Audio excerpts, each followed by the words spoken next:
I'd like to open up the March 23rd, 2022 Board of Selectmen's meeting to order at 6:30. Mr. Pinio, do we have need for a non-public session? Madam Chairperson, we do. Under RSA 91A 3, Roman numeral 2, lowercase a, employment, and 91A 3, Roman numeral 2, lowercase d, sale or acquisition of land. Okay. The first item on the agenda is the minutes of March 9th. Does anybody have any changes or corrections? I do on page 4, where the second paragraph from the bottom, it is, I think it's the Friends, it says the Friends of Pop Whalen, it should be the Friends of Abenaki, second line. Okay, next one. Let's see, that one's okay. Is on page 8. The last motion, there's no vote on that page.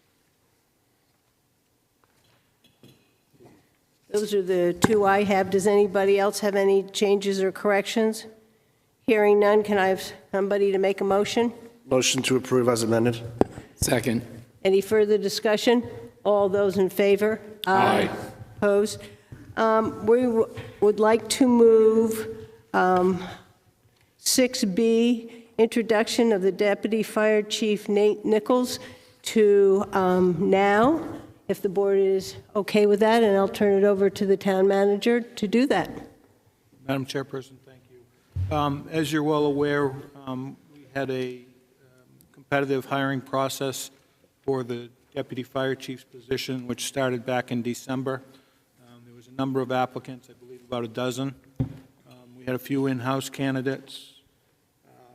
They went through a process which involved going to an assessment center, which was held at the Fire Academy, and then there was also a local assessment center, which was conducted with the top 2 candidates.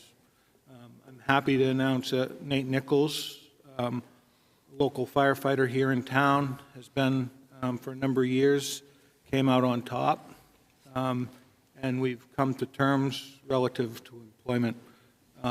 Nate has a bachelor's degree in criminal justice from Norwich University. Nate does teaching for the New Hampshire Fire Academy, has a history with a family business, and also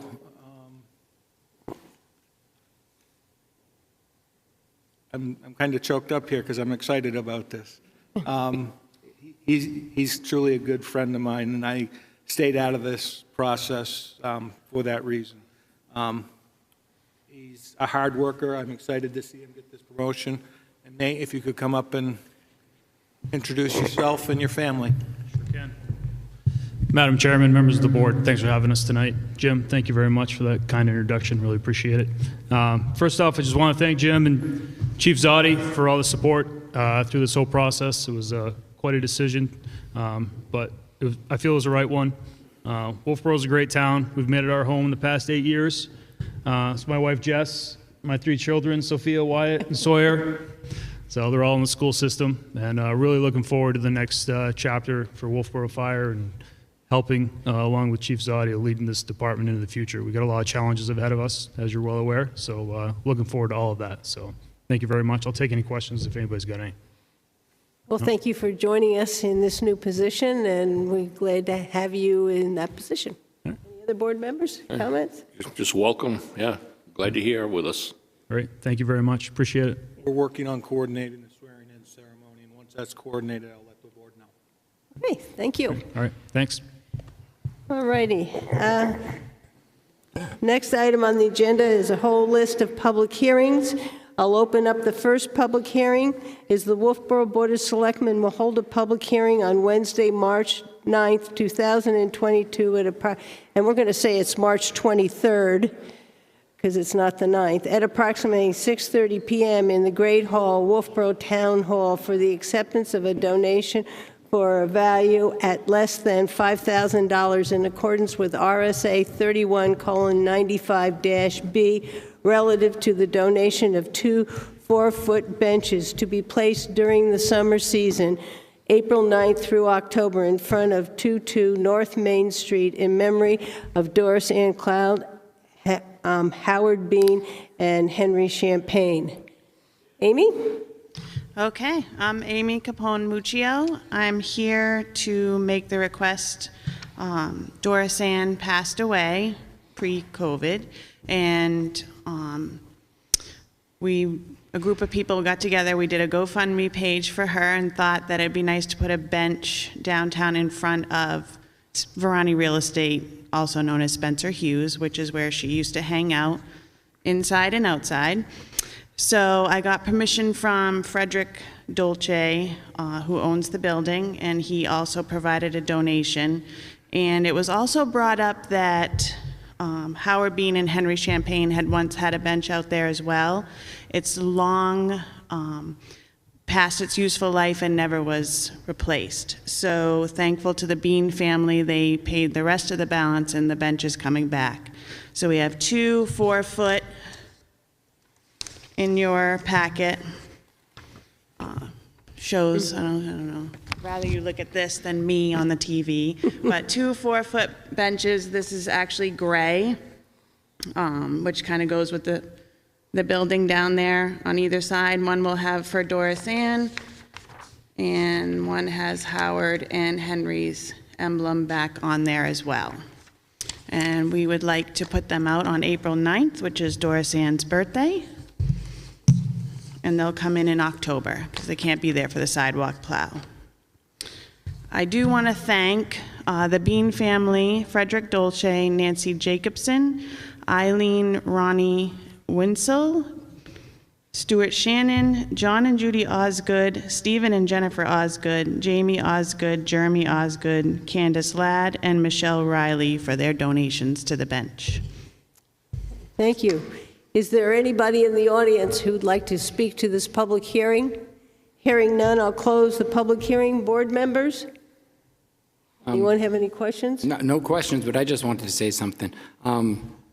Doris had a spot in my heart, too. Whenever I went to downtown, we would stop and we would sing either Christmas songs, or if it was summertime songs, or whatever. And so I think it's a wonderful, wonderful idea to remember her. Thank you. Can I have a motion? Move to accept a donation of 2 4-foot composite benches to be placed at 22 South Main Street in memory of Doris Ann Clow, Howard Bean, and Henry Champagne, valued at $1,207.89. Do I have a- Second. Any further discussion? Hearing none, all those in favor? Aye. Aye. Opposed? All right, I'll open up the first temporary event permit public hearing.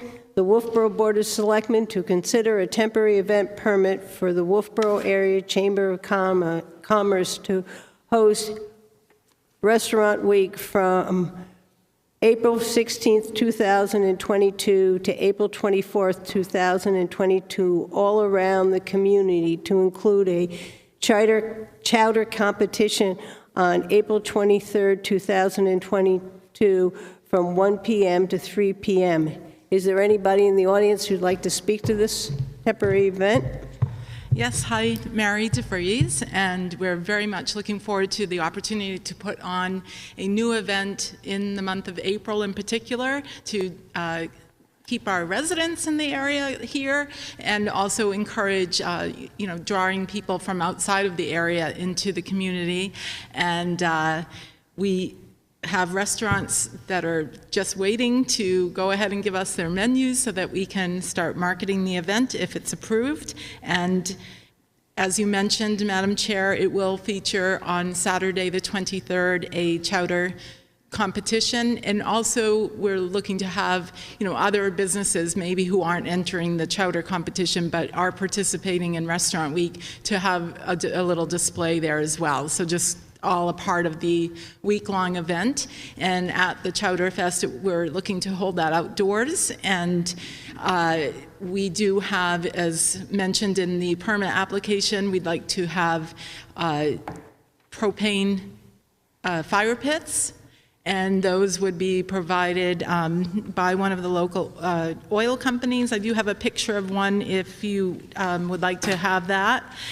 I did not include it in the application, and we're looking forward to the event, just to bring attention not only for in April that the wonderful variety of food that's available in the area, but also then hopefully people will keep in mind to come back at other times of the year.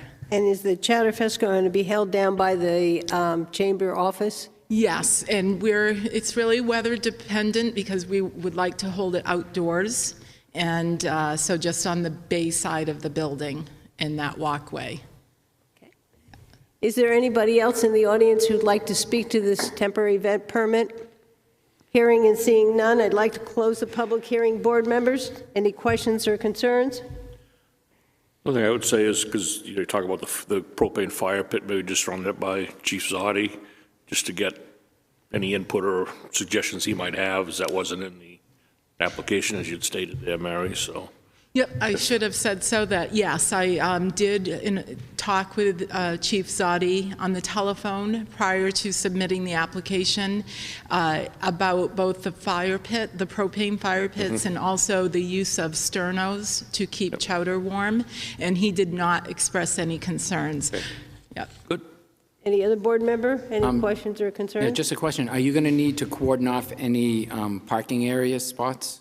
Yep, we're asking for use for both presentation and just to prepare for that element of the event, to use the bay side of the parking spaces along closest to the building, and also those the walkway around the building. So, Linda, what would be the best way for the public to know that so that they're not surprised? They will have it marked off at some fashion, and when we do our motion, we need to include that we're going to use those parking spaces alongside the chamber office on the bay side.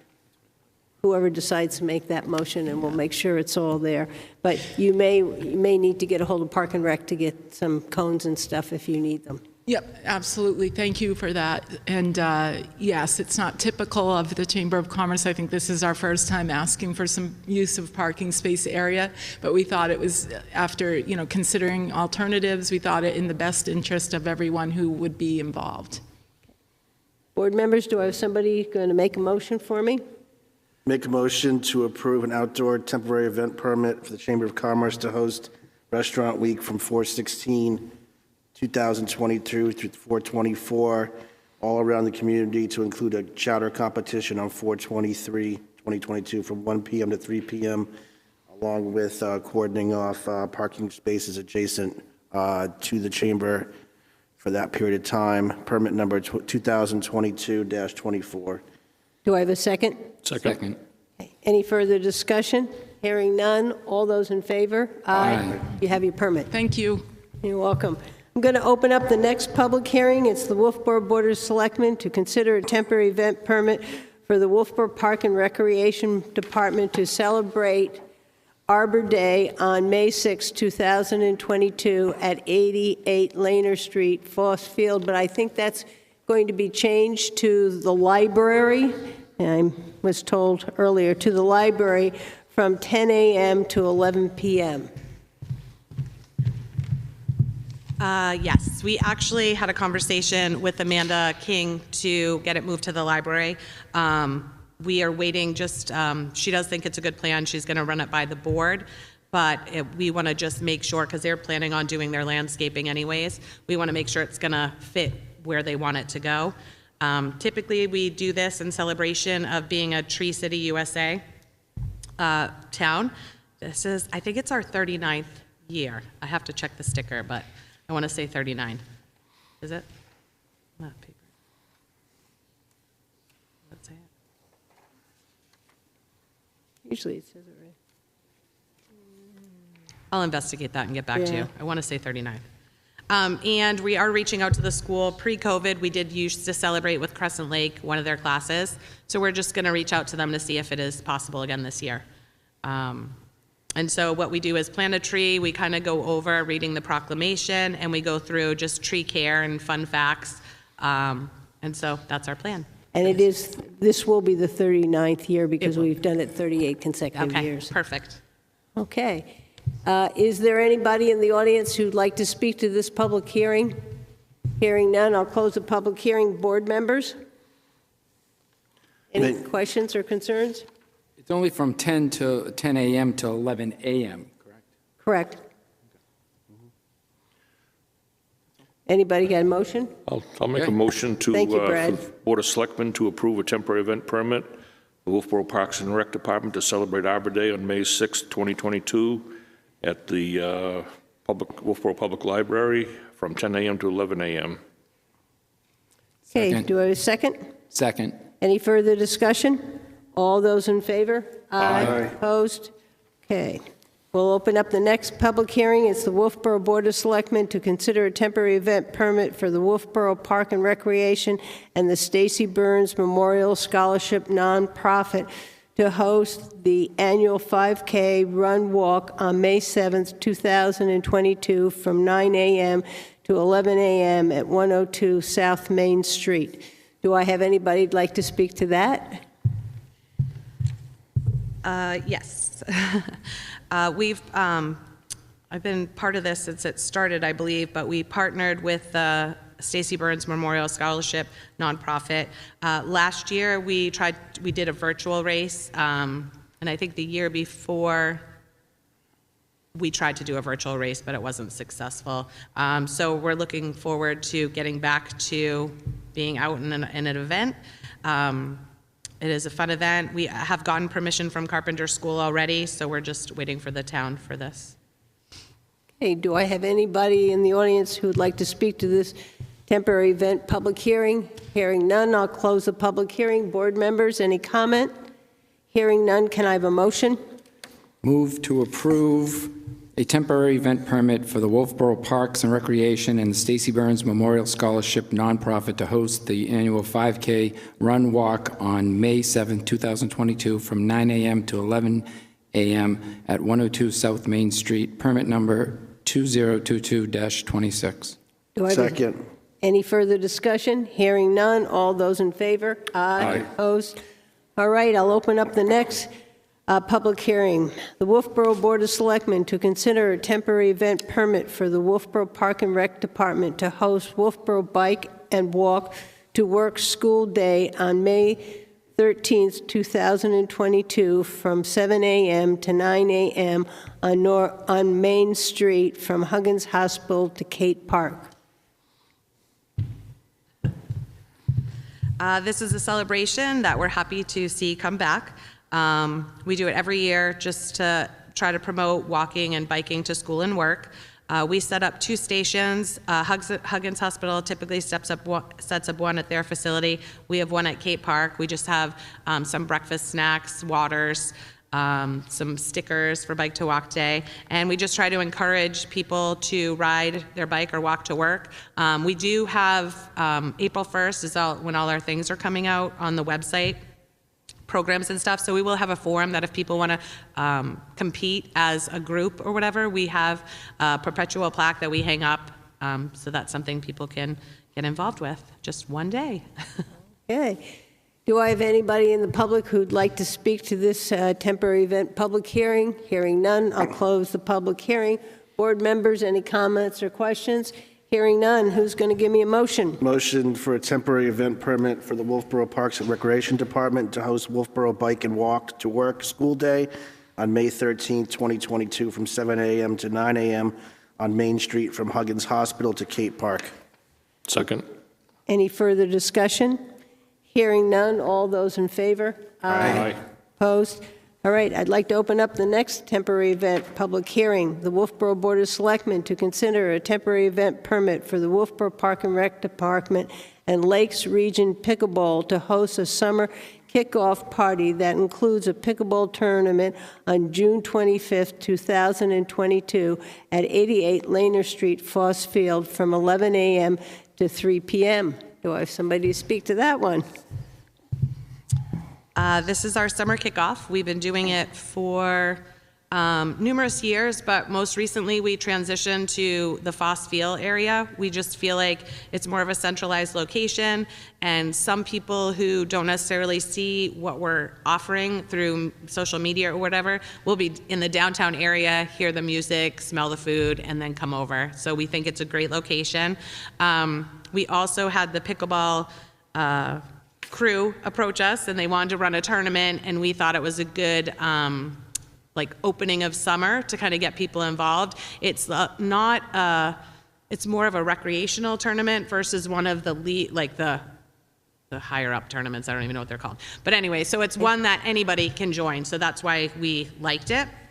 And so we're planning on having vendors, food, and music, and just, you know, have people come out. And we're really reaching out to a lot of the local groups or clubs or whatever, if they have things coming this summer so they can share. I did reach out to the American Legion, so if they want to set up a table, that's right before the 4th of July, so they can say, you know, what they do and stuff. So I think it's a good opportunity for people to kind of showcase what they're going to offer this summer. So we're excited for it. All righty, is there anybody in the audience who'd like to speak to this public hearing? Hearing none, I'll close the public hearing. Board members, anybody have any questions?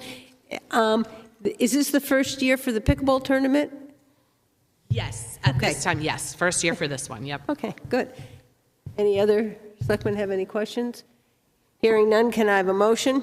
Move to approve a temporary event permit to the Wolfeboro Parks and Rec Department and Lakes Region Pickleball to host a summer kickoff party that includes a pickleball tournament on June 25th, 2022 at 88 Lerner Street, Fossfield, from 11 a.m. to 3 p.m., permit number 2022-28. Can I have a second?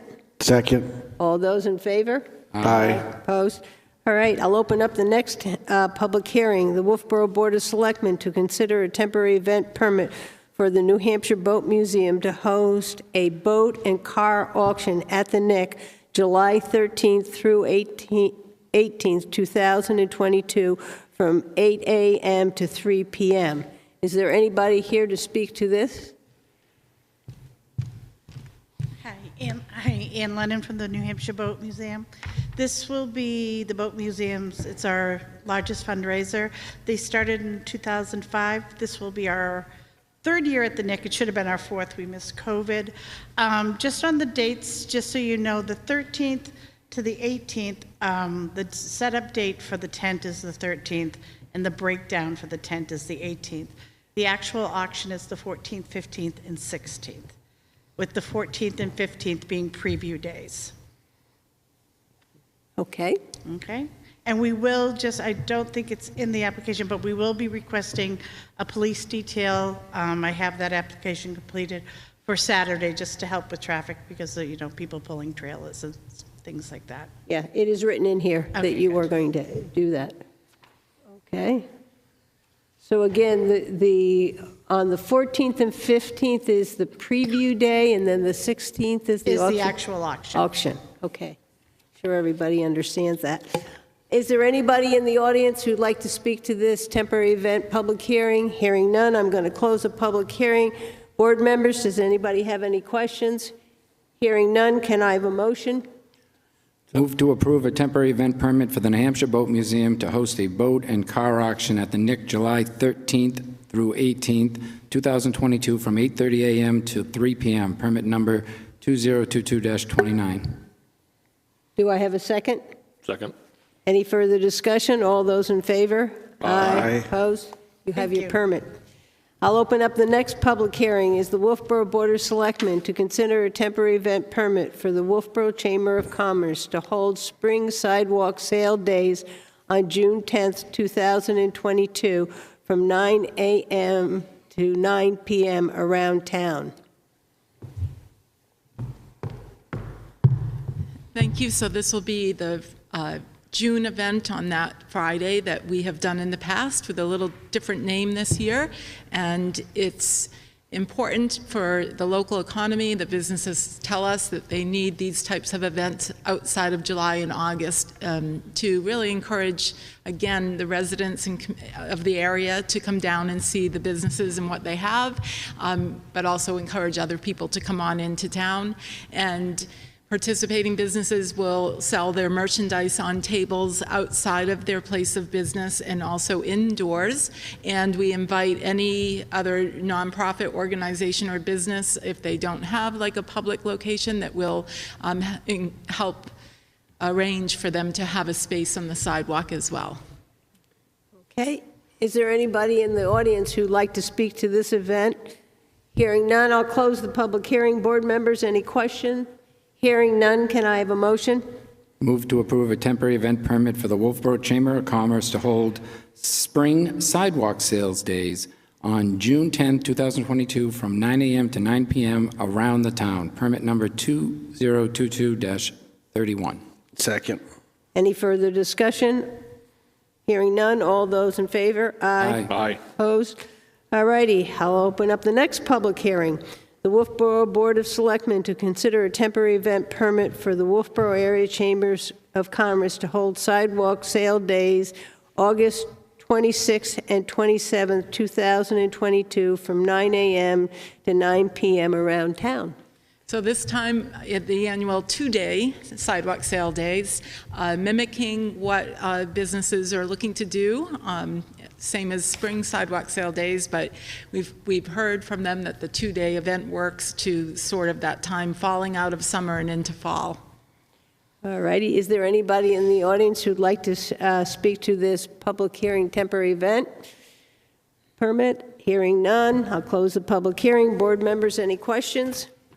Hearing none, can I have a motion? Move to approve the temporary event permit for the Wolfeboro Area Chamber of Commerce to hold sidewalk sale days August 26th and 27th, 2022, from 9 a.m. till 9 p.m.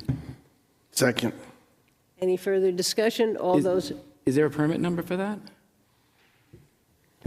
she'll 22-30. 20, permit number 2022-30. Okay. Any further discussion? All those in favor? Aye. You've Thank got you. your permits.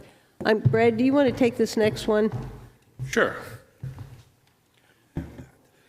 Let's see, Wolfeboro Board of Selectmen to consider a temporary event permit for the Wolfeboro Chamber, no, that's what we just, Permit is the, should be the Lions Club. yeah, it should be the Lions Club, yeah, the Wolfeboro Lions Club to hold the Smith River Canoe and Kayak Race from Albee Beach to Dockside on May 21st, 2022, from 9 a.m. to 4 p.m., permit number 32. Thank you. I'm Roger Murray. I'm here on behalf of the Lions Club, and while we appreciate the publicity the Chamber's given us over the years, we're actually running the race this time for the 46th year. We had a 2-year absence because of COVID, and we're really looking forward to bringing it back. Basically, we'll follow the same courses in the past, starting at Albee Beach, goes across Lake Wentworth to Smith River, down Smith River to Crescent Lake, across Crescent Lake to the dam, and then the short whitewater portage coming out at the Excelsior Mill portage, and then down Back Bay and finishing at the town docks. Registration will open at 10, race starts at 1:15, and we have 19 classes to accommodate people of all abilities or a lack of ability. Thank you. I'll open up the public hearing. Anybody out in the audience have any questions or comments? Seeing none, we'll close the public hearing. Board members, any questions, comments? A motion? Motion to approve a temporary event permit for the Lions Club to hold Smith River Canoe and Kayak Race from Albee Beach to Dockside on May 21st, 2022, from 9 a.m. to 4 p.m. Permit number 32. Second. Okay, a motion and a second. Any other discussion? All those in favor? Aye. I'll Opposed? abstain. And one abstention. Yep. Thank you, Brad. Next item on the agenda is public comments. It's limited to 3 minutes per person, not to exceed 15 minutes. Do I have anybody in the audience who'd like to give us any public input? Hearing and seeing none, I'll move on. Next item is the bulk vote. We have the weekly manifest, March 11th. It was $299,054.51. March 18th is $90,088.10. We have property tax credits and exemption. We have one which is solar, one that is elderly, and one is a service. So does anybody have any comments or questions with the bulk vote? Hearing none, can I have a motion? Move to approve the bulk vote. Second. Any further discussion? All in favor? Aye. Okay, opposed? All righty. Next item, it's board committees and appointment, Forest Fire Warden Deputy reappointment for 2023. Jim, are you doing this? I thought that I had seen the chief here, so. Yeah, the chief must have had to go to work. Okay. So this is a reappointment which occurs regularly. This takes the staff, gives them the rights, responsibilities, and authorities of being a deputy warden and a warden for the town of Wolfeboro. Chief Zoddy is the warden. Kathleen Lapierre is an issuing agent, which means she can write permits for individuals. The remainder of the staff, Frank Felsford, Joel Dale,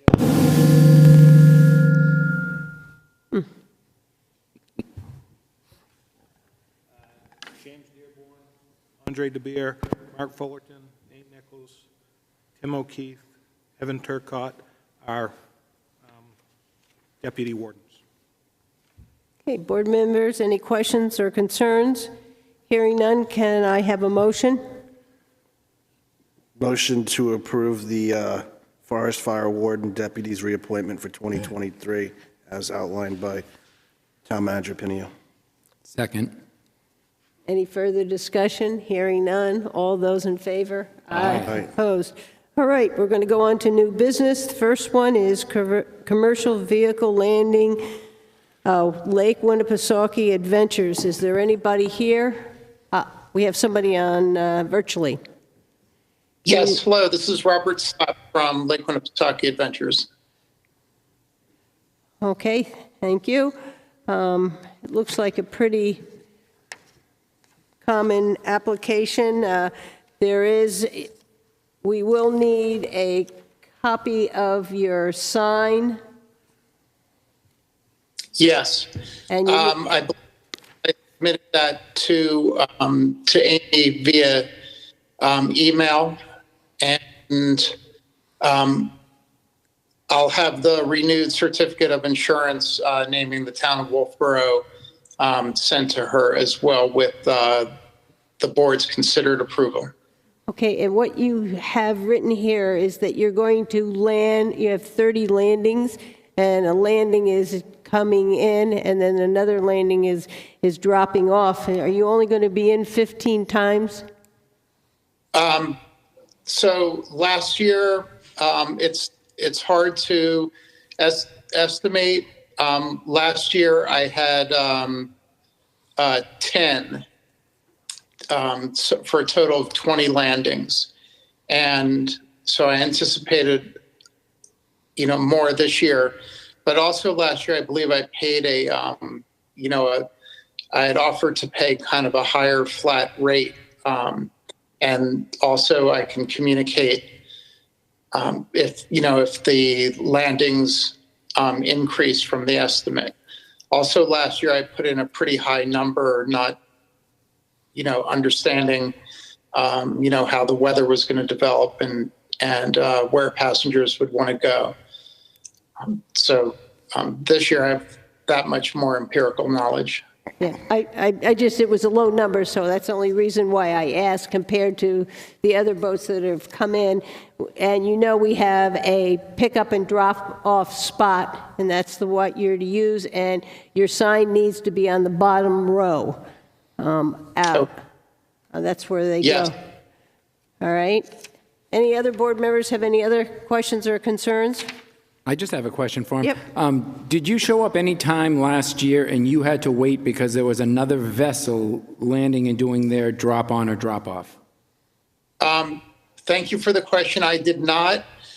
What did occur, though, were that private boaters were using that, that area, you know, to access, like that, you know, the ice cream shop and lunch stand at the end of the pier, and, you know, perhaps doing other business in the town. And so I often had to wait for the private boaters to leave that commercial spot. I think it was a drop-off spot. It could be for commercial or for island residents. Am I correct? Correct. Yes, it's for either. So somebody who's on the island could be parked there, go get an ice cream, and go back out on the boat. Okay, didn't understand that. Yeah, no, it's one of the drop-off and pickup spots, but we last year allowed commercial boats to stop there and drop people off and pick people up. And Jim, am I correct? We give them 20 minutes? Correct. Yeah, you get 20 Right, minutes. 20 minutes, you know, to drop on and off off, and 20 and minutes 50 to pick up. All right? right. And I don't believe I stayed longer than 10 minutes anytime. We just wanted to make it long enough so you could do it and not have to rush out, or if your people are a little late coming to be picked up. Thank you. All righty. Board members? Thank you very much. Great. Thank you. Can I have a motion? Motion to approve commercial vessel landing for Lake Winnipesaukee Adventures. Second? Second. Any further discussion? All those in favor? Aye. Opposed? All right, the next item on the agenda is a discussion with SB and H, discussion on Senator Bradley and House Representative McDonald's and DeShays. And I'll start off. I want to thank the representative and senator for coming tonight to have a discussion with us regarding the legislation that were proposed in this last session. I will make my comments, then I'll ask any other board members for their comments, and then I'll turn the floor over to you to answer it in whatever order you would like. The Board of Selectmen has sent to all of you 2 letters, one opposing Governor Sununu's request to suspend the meals and rooms tax this summer, and the other opposing Senate Bill 249, which would take away the zoning authority for short-term rentals from local communities granted under RSA 674:16. Wolfeboro has used this authority under 674:16 to develop a sense of community. This legislative session, a few of the Senate and House bills were designed to take away some of the municipalities' zoning authority granted to the municipalities under 674:16. Wolfeboro is an inclusive community that takes care of each other. The authority granted to the municipalities under 674:16 has permitted Wolfeboro to develop zoning districts, which have led to a homeless shelter, and that's Hope House, advocacy center, low-income senior housing, Christian Ridge, low-income special needs and senior housing, The Ledges, workforce housing, Harriman Hill, 2 zoning district for workforce housing, the Children's Center, the Youth Center, and the nursing homes, just to mention a few. This board is against any legislation that takes away the authority granted to the municipality under 674:16. As for the suspension of the meals and rooms tax over the summer, this board, town staff, the budget committee worked very hard over the last 5 months to balance the cost of the operating budget and the needed capital projects in order to keep the tax impact on citizens as low as possible. All the warrant articles stated the projected impact on the tax rate based on receiving a similar amount in meals and rooms tax revenue. If Governor Sununu's request to suspend the meals and room tax is supported by the House and the Senate, it will have a negative impact on the town's tax rate and will have a financial impact on all the citizens of Wolfeboro. Any other board member? Brian? Linda, I agree with what you've just said.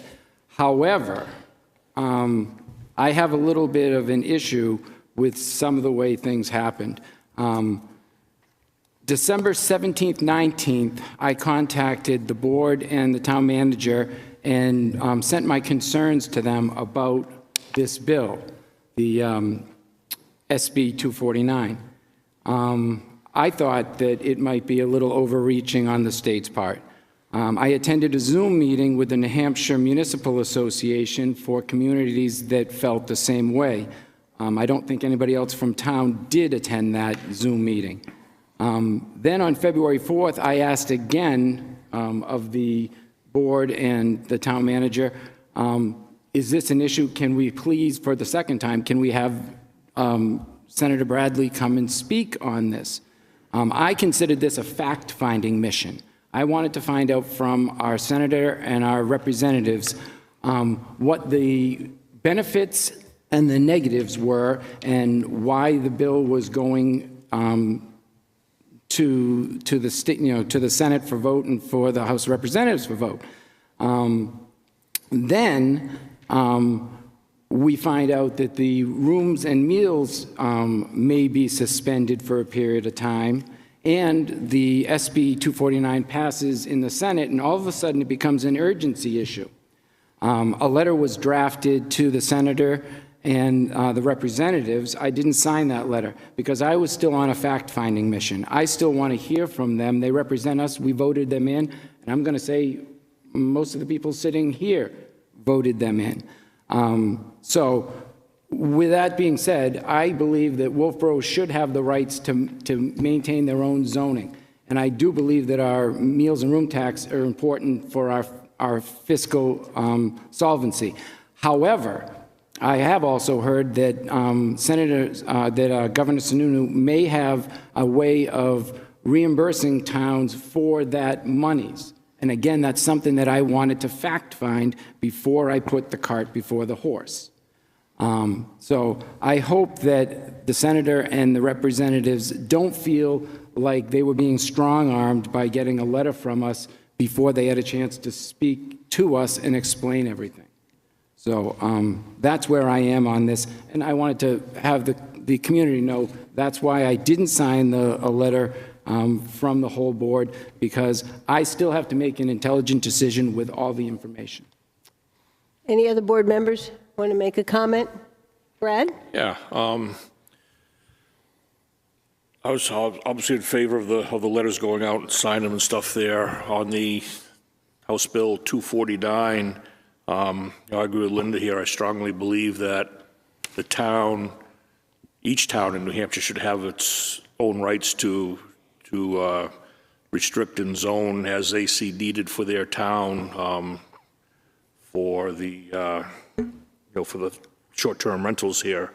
No two towns are the same. They're all different. They have different zones. They're constructed differently and in areas that they should be able to govern themselves, and having a state law that kind of covers all the towns isn't going to fit all the towns. So that's why I really believe that the towns should be individually in charge of their own zoning on that. Regarding the room and meals tax, I'm not in favor of reducing that because Wolfeboro being kind of fairly unique, being a summer resort town, I think the bulk of our restaurants, they do the bulk of their business in the summertime, and that's when a good part of that revenue is going to come into the town on our percentage of the tax coming in. So that would be should be a larger number for a town like us than it would be for, say, a city that's kind of uniform throughout the whole year. Taking 2 months out of them would be a different percentage than taking 2 months of summertime out of Wolfeboro. So I don't see that as being like a pie cutter type fit either. So that's why I was in favor of these letters going out. I think this the reps and the senator hopefully they don't think we're strong armed. We're just kind of putting our opinion out there to what our feelings are, what our thoughts are, and we do look forward to hearing their points of view and go from there. Okay. You can come up whatever way you three of you decide you want to speak, and we'd love to hear from you.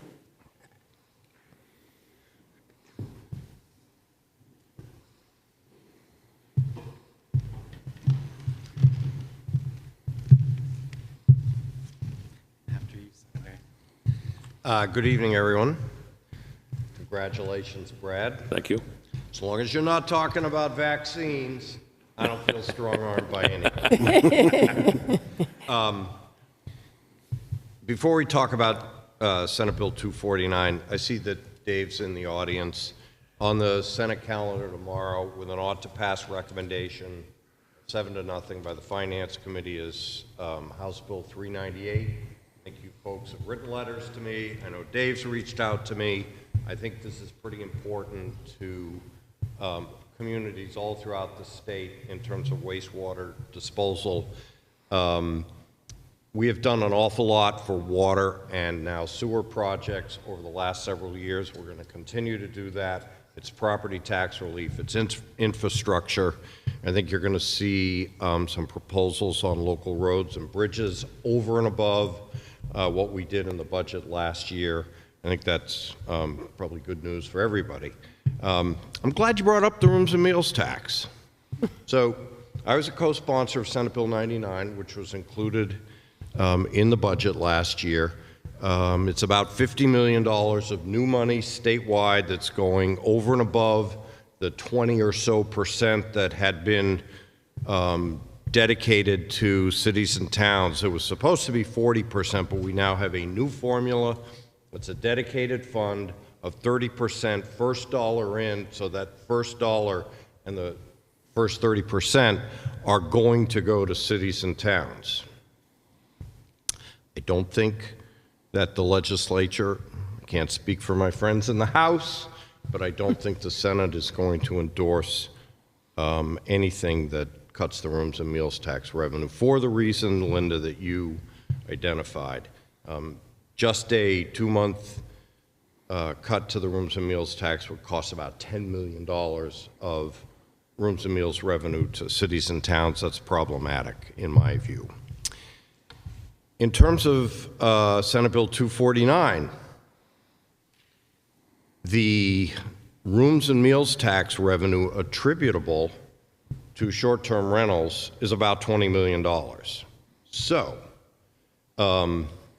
that is something to think about when you think about Senate Bill 249 and short-term rentals.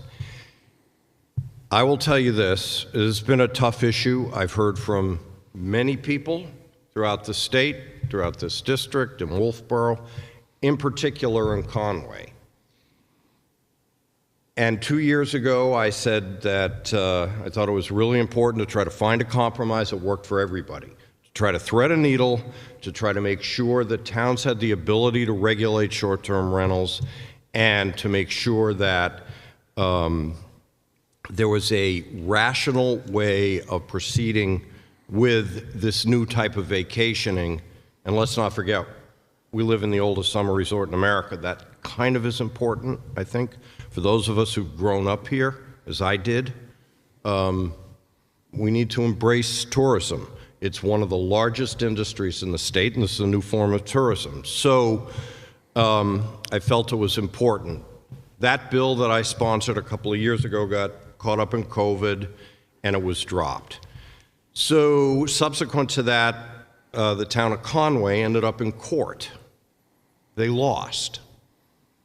And it was at that point, especially when Judge Ignatius indicated in November that the legislature needed to step in, again, try to find a rational way of moving forward with short-term rentals. I decided, all right, even though the town of Conway had voted to ban them, there needed to be a solution, because in the town of Conway's case, one side was going to win, the other side was going to lose. And I think that if there's anything that I've tried to do in all of the years that I've served in the legislature, it's to try to find thorny issues and find compromise to them, and this is no different. So I appreciate, the thought of local control. Totally get it. Totally get it. But at the same time, there are things that towns don't control.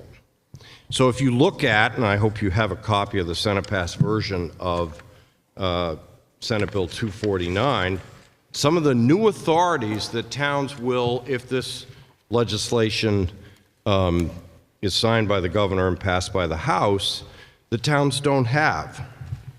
And in particular, towns don't have, after an occupancy permit, the ability to come in and do an inspection of a single residence for rental purposes. So, one of the key authorities that towns will now have is the ability to do an inspection for health, for safety, for sanitation issues, all covered by municipal ordinances, as well as the regulatory oversight for parking and for noise ordinances. Now, I'm assuming that Wolfeboro has a noise ordinance. My little corner of God's green earth in South Wolfeboro, I don't hear too much noise, so it doesn't bother me. But I'm assuming you have a noise ordinance and a parking ordinance and some of the other ordinances. Believe it or not, Conway didn't have a noise ordinance until the short-term rental issue became such that they adopted a noise ordinance. So when the bill was first introduced, there was not clear language on cost recovery if you wanted to set up the registration process. And in fact, that registration process wasn't fully defined either. So under this bill, you have the authority to require a registration for every short-term rental and the authority to collect a fee to cover all, and that's a critical word that I made sure was added to the bill, costs of inspections and the regulation of short-term rentals.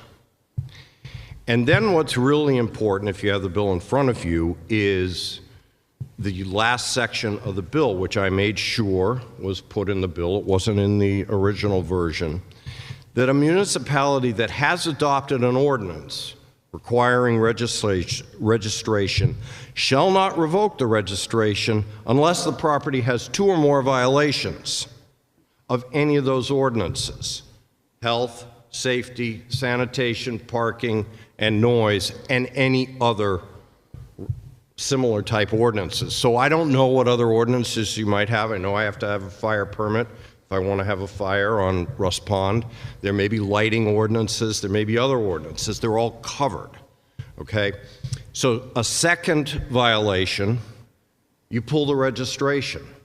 I think more than anything else, you will have, as a town, the ability to better police short-term rentals without banning them. And obviously the compromise part is for those people that are second homeowners or maybe snowbirds or whatnot that want to rent their property on a short-term basis. They're able to do it and not have that changed on them. That was the compromise with all of these other things. Now, I'll get to it in a minute.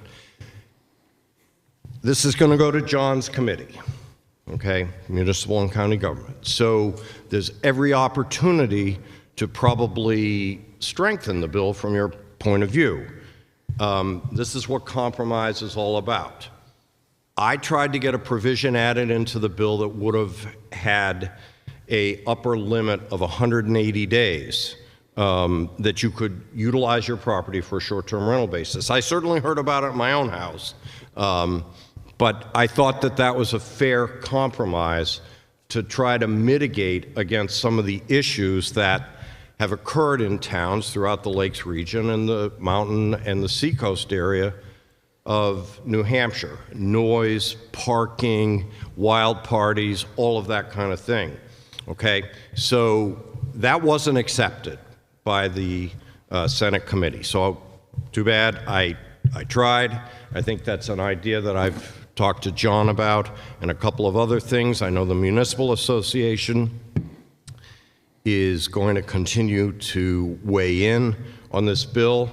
I urge you to work with the Municipal Association, but I hope that I've given you some flavor as to why I felt it was important to get involved. Because once you go down the road of being in court, and I don't know what's going to happen in Conway. Obviously, they've appealed the decision. It'll go to the New Hampshire Supreme Court. It'll be a year at least until the case is taken up, from what I understand. And again, somebody's going to win and somebody's going to lose. So what I'm hoping is that rational people can come to a rational conclusion that allows the peace and quiet in neighborhoods that we all want and all expect. And the ability to yank a short-term rental permit, I think, is the single most important thing that we can do. Other communities, so I've been told, that have tried to ban them, they just find they go underground. And then what do you have? So that's my 2 cents worth. I was given a list of questions, which if you want me to try to answer them, if I haven't already, I'd be happy to, but I'm happy to take any questions. Yeah, I'll give it to you, Brian, just a second. I guess my feeling is we can do the short-term rental, but it's the impact of 674:16, where we had the authority to zone any way we can. Your bill took the first crack. There were a number of bills, and I don't know whether they've made it through or not, that would dictate density. And so that's what I'm talking about, that slowly eroding of the authority of a town to control, not at your bill, or it was what was happening, and that concerns me. And having that building, because I think Wolfeboro spent a lot of time with master plan, CIP, zoning ordinance, charrettes, to gain that from the community. I think we spent a lot of time, and I hate to see that go. So that is a bigger issue than just your one bill. And I appreciate that, and your husband has reached out to me about 1177, which has been tabled in the House. He correctly identified some of the problems that specific bill had, and I think you sort of alluded to it without naming that bill. I agree with Roger that it went too far and it hadn't been thought out well enough, but as somebody who has worked to put $50 million into the Affordable Housing Fund, you folks have taken advantage of that with Harriman Hill. The town of Conway has a couple of these projects. Affordable housing is the single biggest issue that affects our economy, with the average price of housing over $400,000 for a single-family home and rentals at less than 1%. So we need to have a partnership between people that work in Concord and people that work, as you do, in town halls around the state to try to dedicate it. The governor's announced, and I'm not sure he's going to get all $100 million for his new housing initiative, but he's going to get I think a pretty healthy chunk of it on top of the $50 million that my two pieces of legislation have led to be included in the budget. But if we're going to solve affordable housing, we have to be able to have a discussion about how we partner. Senate Bill 400, which I've sponsored, on behalf of the governor, does a lot of that, but it's all enabling. I'm not sure it goes far enough, but this is I think, Linda, the rub between trying to solve problems and understanding that need for compromise and, as I always say, threading the needle. Yeah, and we have two zoning districts. It's for affordable housing. We understand that, and I guess I don't want our hands to be tied because other communities are not moving forward. And so that's a balance I'm going to want you to look for us to still be able to design how we want Wolfeboro to grow and look, and define the community and its nature by caring for each other and having that. That's why we have low-income housing for the seniors, and we have Harriman Hill.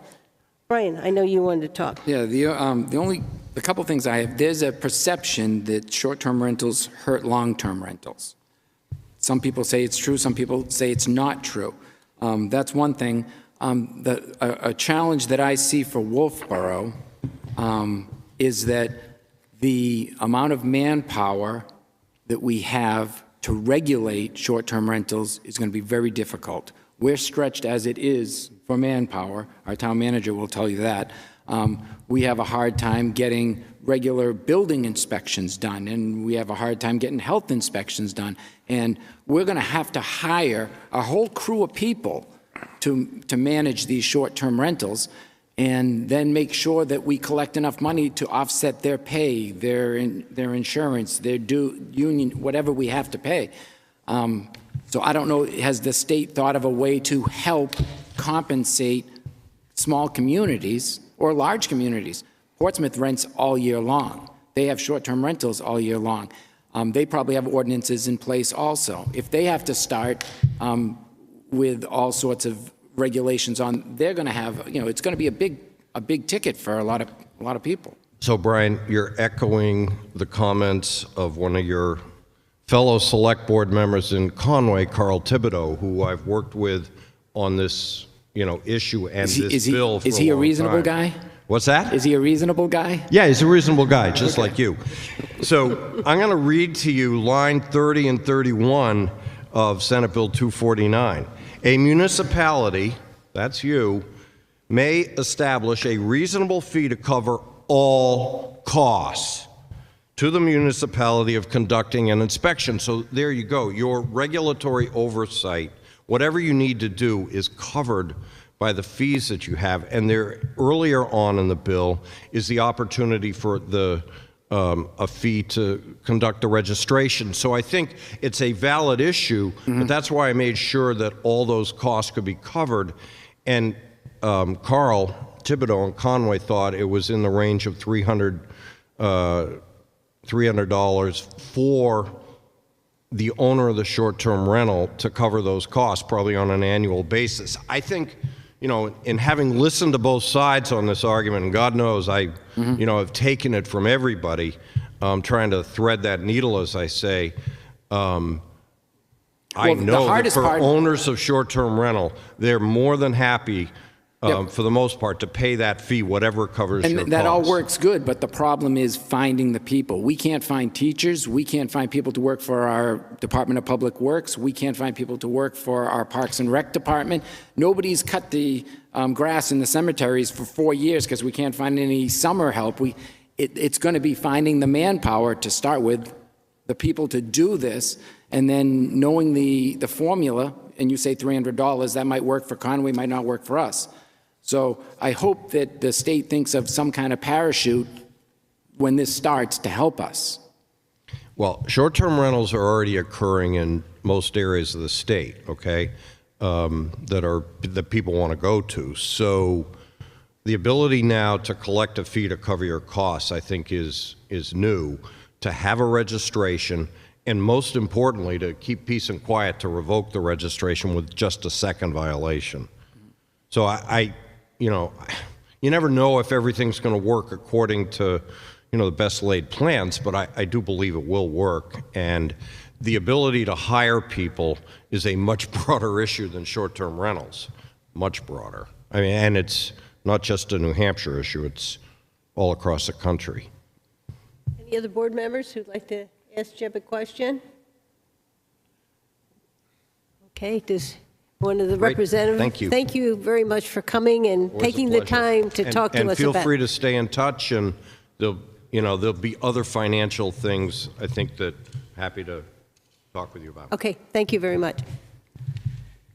Evening, Madam Chairman and members of the Board of Selectmen. Thank you for having me this evening. As the Senator told you, I'm on municipal and county government. And there are 18 members, and all of us choose to be on that particular committee. We all have some kind of specialty. We have selectmen, planning board, zoning board members, budget committee members. So we have a pretty good understanding of municipal government, which is really good. And I think a benefit to a lot of the other towns. The short-term rental, it has been a lot of talk about it in the State House. And people have to remember that we can't ban short-term rentals. They're part of our economy, basically. And we talk about the Conway case. Some of the things that people need to understand is when a case goes to court, again, I'm talking as a graduate of law school about 10 years ago, and I'm sure Mr. Murray will correct me if I'm stating something wrong on constitutional law, but there's 3 different scrutinies that the courts look at when you pass a law, or you try to make a certain action that you don't want people to do. And the strict scrutiny, intermediate scrutiny, and rational scrutiny. The first 2 scrutinies, that if they go to court, the state or the government has to prove that this is the last thing we have to do. There's nothing else we can do to make this a little bit easier, make someone obey the law. And 99% of the time, that fails. And the rational scrutiny, that proof goes on to the plaintiff. He has to prove, yeah, there is something else that can be done. And I think Senator Bradley's law takes it into consideration that there are other things that can be done in order to control short-term rentals. I've heard a lot of talk. We have a lot of different groups, building associations, municipal associations, and there's really not that much of an effect on short-term rentals compared to people trying to find a place to live, because most of the short-term rentals are locations where they're on the lake, they're at a certain tourist attraction, and you can't rent a place like Winnipesaukee for long-term rental for $1,000 a month. It's just not possible. And a lot of folks in the community that I've talked to, they depend on renting their places out in the summertime to pay the taxes, the town taxes. But you're welcome to come to the public hearing. I don't know when that's going to be, but I'll keep in contact with the town manager and let you folks know what it is, and you're welcome to come down and participate in the hearing. Well, I know we'd like to see the town manager down there. Sure thing. It'd be a good trip for him. And I'll even buy him a cup of coffee. So, I'll drive you. Any questions for anybody from the Well, board? I'll make my same comment. It's taking the authority away in 674-16. And this bill, and I've talked to you about others, is that you have used our zoning to help build our character in our community. And I would like that not to be taken away from us by taking away the authority in 674-16. Sure. I fully understand that. I've talked to the senator, and he's given me suggestions. I've spoken about things that you've mentioned, what Jim's mentioned, and I'm sure there'll be other things mentioned during the public hearing. But again, I'd love to have you guys come down and participate in it if you'd like to. Thank you. Anybody else want to say anything? Brody. I'll be really quick. I think the Senator and Representative McDonald really touched upon the overall intent of Senate Bill 249, which isn't malicious, even if we might disagree with some of the outcomes of it. The goal is to take a current process that seems somewhat broken, or that can keep, failing people, whether it's short-term rental owners or local municipal boards and planning boards, and be able to try to fix it and try to find a solution, as Senator mentioned, thread the needle. I think our votes speak for themselves, from myself, Representative McDonald, and Senator Bradley, in supporting local control. We just voted on probably 3 or 4 bills that would have eroded municipal control, that would have created unfunded mandates onto, the town of Wolfeboro and other governing bodies across the state. And we voted to kill those bills because we saw how it would have hurt our community, how it would have hurt your ability to govern and to do a whole host of other things. But something I do want to touch on, though, is the meals and rooms tax holiday. And I haven't seen the governor throw out any specific proposal for how that would happen. And so I'd like the board to kind of consider what the governor would put out there. And I understand, the senator mentioned how much revenue is collected each month from the M&R tax, about $10 million, I believe he mentioned. So a 2-month holiday would be $20 million for the state to cover. But I think if the state, I doubt that we could, but if the state had the money to be able to cover that and to, make sure that municipalities still got the revenue that they expect from the increased revenue sharing that we passed in the recent House budget, that the Senate passed, that this Governor Sununu signed, I think that would actually be good for our small businesses, and it would prevent any kind of revenue loss concerns you guys have. I think another thing we have to remember too is the way the meals and rooms tax is allocated to communities, right? It's per capita. It's not based on the amount of revenue that we're collecting in our community, right? It's not like we keep track of all the businesses in Wolfeboro, how much meals and rooms tax money that they collect, and then we take, 30%, give it to you guys, 70% give it to the state of New Hampshire. It's all put into a pool, and then they consider, based on your population, who gets, how much. And so in many ways, Wolfeboro actually is disadvantaged by this current process. And I've talked with members on the Ways and Means Committee about updating it. Let me tell you, it's been a 30-year debate in Concord about making sure that Wolfeboro gets its fair share, because obviously, with the support of tourism, the meals and rooms tax, with the small businesses we have, we need to invest a lot in our infrastructure, right? We invest a lot more in infrastructure than in a lot of other towns that might have 5,000-6,000 people, but don't depend as much on tourism and the infrastructure costs that's related to that. So in many ways, we get the short end of the stick with that. But I'd like the board to wait and to consider what the governor is going to put forth to the House and to the Senate, and then for us to kind of reevaluate and see if this is going to be the right kind of tax holiday that's going to be beneficial to communities without them losing their revenue, and for small businesses that have really taken in the chin with the current economy and with inflation, and to make it so that we're enticing consumers and tourists to come to Wolfeboro rather than, we have one of the highest rentals taxes in New England. We have higher than Massachusetts and Maine.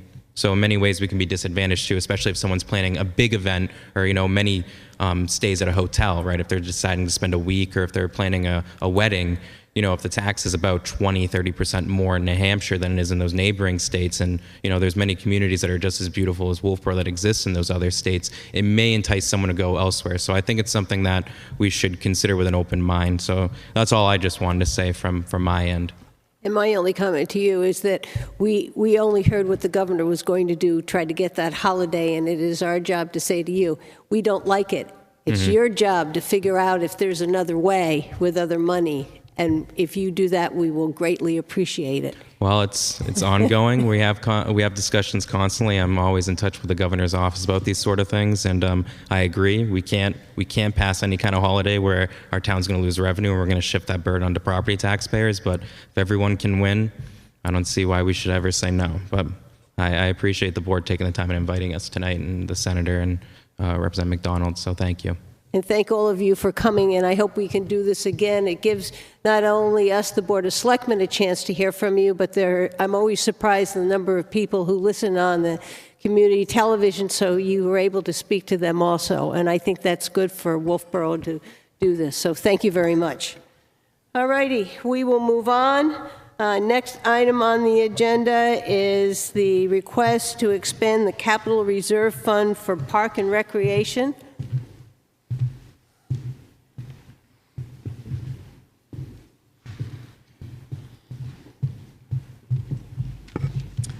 Hi, this is a request to expend money from the Abenaki Capital Reserve Fund, which was created to cover cost of items that are not necessarily in the budget. I am scheduled this year, if you look at the sheet, for a new rope for Abenaki. We've already had to splice it twice, which is common, but it's time to order a new one for the next season. And when we order it, actually, Craig Garland is ordering it. He has to get a minimum, and so he has another ski area who's ordering a rope as well, so that's why I'm asking for it so we can start placing the order. Yes, and as I see on your Capital Reserve form here saying that in 2022 you need a new rope tow, so nice job on that. Okay. Does anybody have any questions? Can I have a motion? Make a motion to approve the transfer of the funds. Do I have a second? Second. Any further discussion? All those in favor? Aye. Opposed? Next item on the agenda is to request to expend capital reserve funds for the Dockside parking lot. Madam Chair, I'm going to step down from this one. Okay. Okay, with her. Hello, Dave Ford here to speak on the letter I sent to the board. There was a memo regarding the request to spend money for the transition. As you know, we've been finishing up phase 2 of the dock project, and where the docks come up against the bulkhead, the concrete bulkhead, we have an interface, and that where, if you recall, the old days we had this plastic wood that lasted for a good time, but then it started to shrink and pop, and we had all kind of problems with that plastic wood. So that was fell apart. We took it apart, and the light poles were also corroding, and they need to be pulled down and properly installed electrically. They were not installed. So that has been demolished. So this would be putting it back together for the matrix is to reinforce and rebuild the wall 120 feet. And then the one for Chesterfield is to build the IPE wood bench, the 120 feet, and that's it. And then we would restore everything else and put everything else on hold until we have a chance to get back into the discussion of the parking lot. So this would be just the transition from the docks to the parking lot. And at that point, I think we would slow down until we're ready to take the next step. And my understanding is we are saying that where the dock abuts this wall is where we move from the dock to the parking lot. Correct. Correct? And am I correct that there is going to be nothing done to the sidewalk that's behind it, the brick sidewalk? It will just be as is until we get to the parking lot? No, that's where the electrical has to go back in. So before, the electric was the substandard wire, was direct buried wire. So now we're running all conduit. So we had the master plan. So where the master 400 amp service is up on the building for the dockside, we had conduit run underneath the stamped concrete on that side. So we're going to run the conduit there to the docks so we can run all the bubblers and also to run the 3 light poles. Those conduits run underneath where the brick is.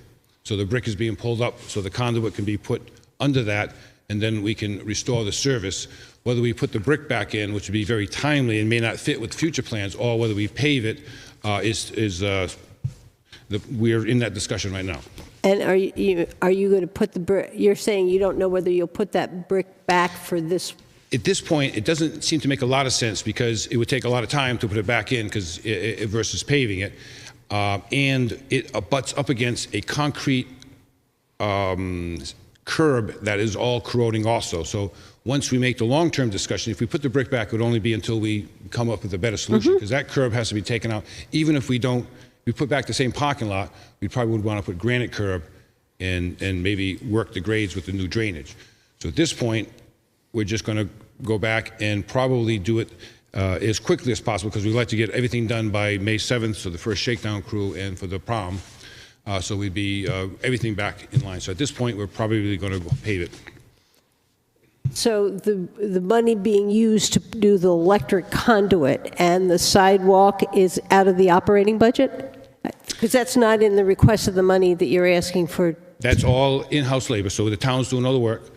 The electrical is carried under the dock project, because we're bringing the electrical to the dock bubblers. Okay. And then the restoration of the lights is Rick Burns working directly for us on outside services on overhead. And then you took out the steps going down. Are you going to put those back, and that is also our operating budget? Or is that the other dock? Or is that out of the dock? I'm just trying to get whose pocket the money's coming out of. Yeah, no, that's good. That's all being done in-house, so our crew has already worked on that, and that's going to be a ramp with rails. Yep. Remember, we had the request about steps, and so we felt the best is going to be a nice wide ramp at the correct slopes with rails, and that's all going to be done in-house. And there is, well, there might be a little out expense, but nothing coming out of any of these. It'll come out of the operations accounts. Okay, not out of the new 700,000 dock? No, the new dock. Yeah, I'm just getting, that one will be done out of the 700,000 for the commercial docks, that ramp? No, that's the operating budget. That's being done right now, but the new contract for Phase 3 is being, going to take everything. We finished off with Phase 2 to Phase 3, and that's going to hopefully be signed shortly and progress. We'll talk about that in the schedule in a second. Okay, I'm fine. Anybody else? Yeah, so the ramp and the rails will be permanent. They'll stay forever? Yes. And the seating will be there forever? Yes. We don't have to do it again. Is the seating going to require a lot of maintenance? No. This wood we're using, this Brazilian hardwood, is estimated to be 50 years, so it's going to naturally change color. So you can see it's already in Phase 1. You can see it's starting to fade, but it doesn't require to be stained. It doesn't splinter. It's very expensive, and the price has gone up dramatically, which is one of the reasons we're trying to lock this in and get moving on it. Okay, perfect. Just one quick question, and I'm assuming if we put these benches, that if we do a design of the parking lot, there will be no walkway in the middle of that to get from the dock into some. Only reason I ask is in this one that we've been working for, and I'm just saying, are we going to leave a space, or are you just going to put it all, or? Well, we're going to have accessibility from either side. So from the ramp side, we're going to open up that. It's 4 foot wide now. We're going to make that a 10-foot wide opening. So where there is a handicap spot, there'll be a much more accessible, and it's all going to be paved and smooth. Right now, there's a little bumpy and it's very narrow. So that's going to provide us accessibility from that side to the dock level. And then this ramp we're putting in now we'll also provide access from the restaurant side. The issue in the middle, that is to be decided, because once we come with a big plan, if we want to go through that wall, we could after the fact, but probably not going to want to once we do this. Okay, so you're kind of comfortable with the access on the other I think two we're taking ends? care And of it. That was just, again, there's a lot of concepts, so Yep. nothing's knocked in, so we can, I think the accessibility is key. Yeah, I'm fine then. Okay. Does anybody else have any questions or concerns? No. Somebody want to make a motion? I'll make a motion to approve the use of the capital reserve fund to pay for the, was it $45,600 for the work to complete the residential docks and the interface of the parking lot. Do I have a second? Second. Any further discussion? All those in favor? Aye. Aye. Opposed? Okay, David, you have that. We're going to move on to the capital project report. Okay.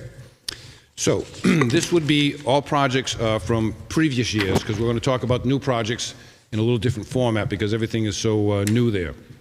So this goes back to 2021, the Affluent disposal project, which we had a budget of $3.5 million. We've come in way under budget, and we have a encumbrance is just the punch list and the retainage.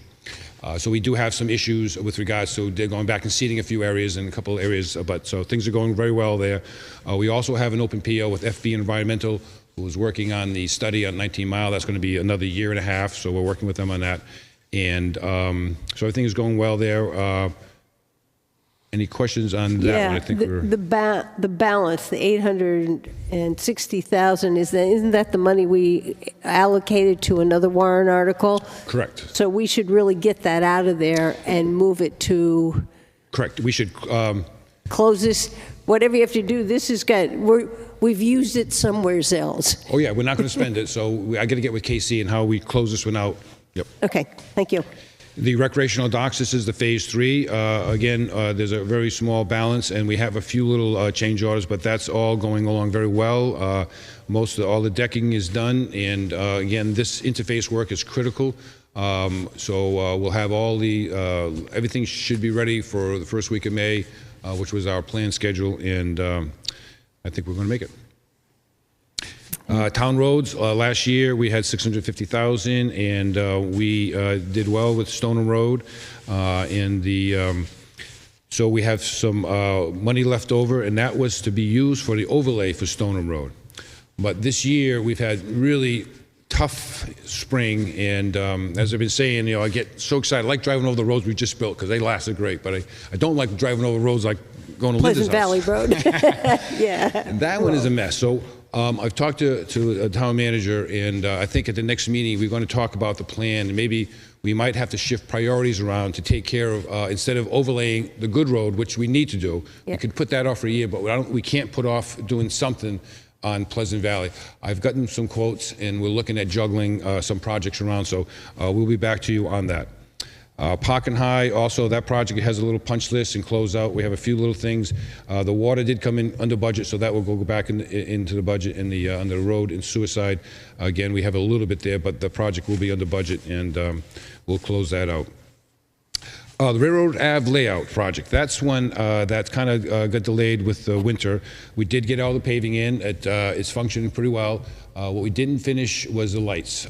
We held off ordering the lights, and now that the project for Parks and Rec is approved, we're working with Barry on a lighting that will kind of match with him, and hopefully we'll get those ordered. We also have the transformer in, and I've talked to Rick Burns, our electrician, so we need to install the panel, so he's got some costs there in terms of putting that panel in, and then we're going to wire the electric charging stations. That'll be the next priority, get those in, and then once the poles come in, we'll get all the lights in and finish that up. So that's the physical stuff. The other non-physical stuff, which is the survey, an as-built survey, that was supposed to be here. We're going to have a specific meeting on that once I get those drawings to the board, showing where the as-built construction is and where the proposed right-of-way would be through the town property and through the Bean property. So that will be coming. We'll have a discussion as a separate meeting, and I'll try to get that to you ahead of time so you can see if you have questions. The sewer pump station engineering, Reports were done on the Lander Street Station, and that has led us to the project that was approved and we're working on now with regards to sizing of the generator and the sewer pump station. We could be looking at ordering those very quickly in an effort like we talked about with the Arbor money. The sewer pump station, we had a quote when we went to town meeting. That has gone up. I got a quote last week. It's only good for 2 weeks. And I was told yesterday a 5% increase if we don't order by April 15th. And it still will take 9 months before we get it. So as we've talked about, trying to be creative, we will pre-buy certain things with long lead times. It'll be the pump station and the generator. But then we will look at bidding out the installation of the sewer and installation of the pump station and the building of, tying all the pieces together. That project, because of the long lead times, will probably not be looking at until next winter. So there'll be more coming on that one because it's also on the new 2022 list. The other capital reserve funds, they're there. I think no action on those since last year. And then on the older projects, the recreational dock, again, there's just a few dollars left off. And that was with the installation of these lights at the end. So now we'll close that off. And then the last thing is, which is really finally, the report has finally come in on the MED study. So hard copy should be here this week. I'll get it to town manager, and then hopefully we can have a discussion about that building. And it, unfortunately, had a few surprises, so I won't read it for you. We won't ruin the surprise, but it will be interesting. Any questions on the old projects? I got just one, Dave, back on the first of the effluent disposal system. What have you been increasing what you're pumping up in there as we go on through time here? You tell us about what we're at for. Yeah. Well, at this point, because we have a groundwater discharge permit with certain limits, we are not exceeding those limits.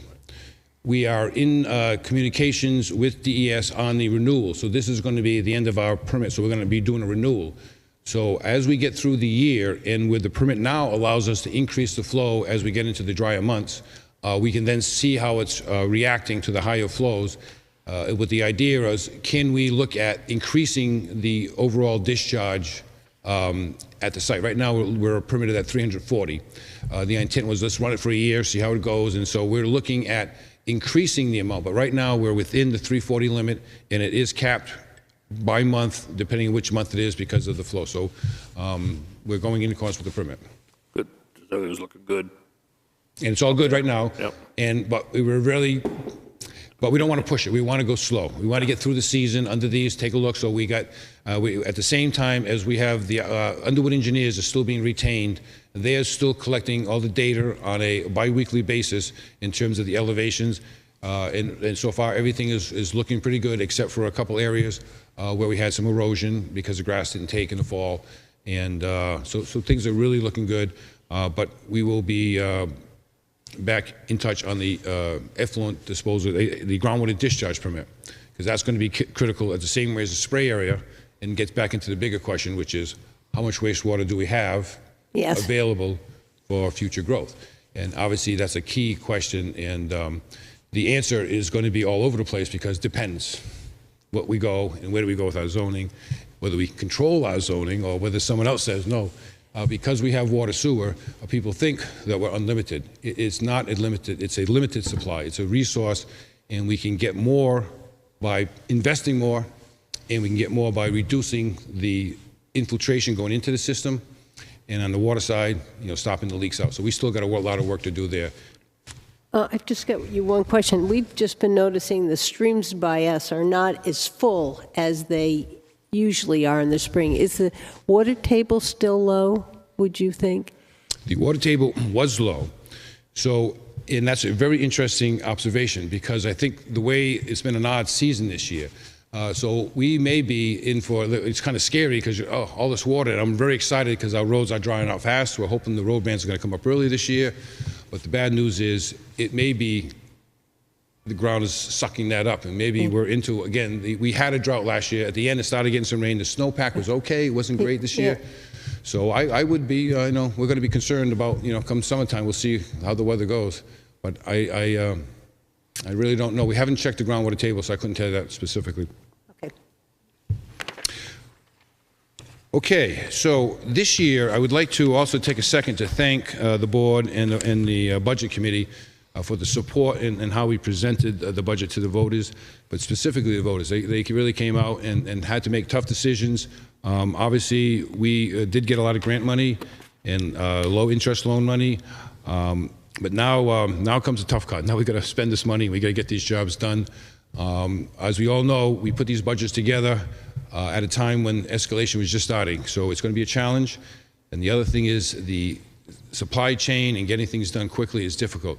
So again, what we talked about the last meeting as far as procurement, it's important. And also important is the board wants to know what's going on.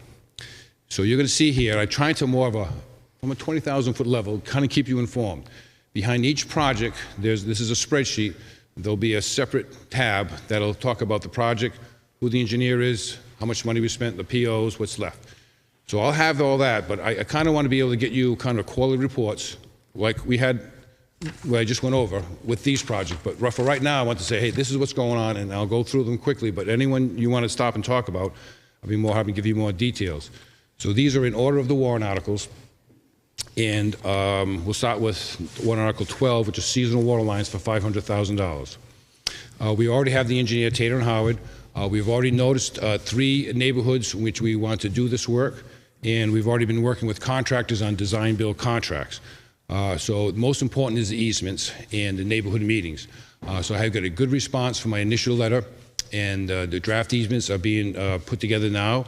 And our hope is that we can get these signed and get moving with construction as early as the second quarter of late spring.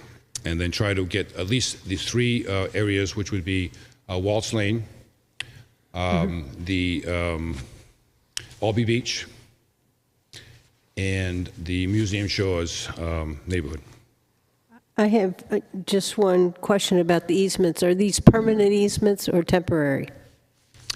These would be potentially both. So there would be a permanent easement for the installation and maintenance of a water line, and it would be down the middle of the roads if there is a road or if it's just a right-of-way.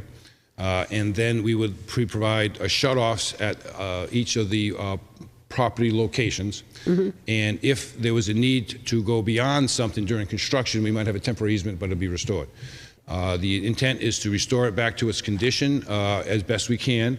But as we talk to the property owners, if they want to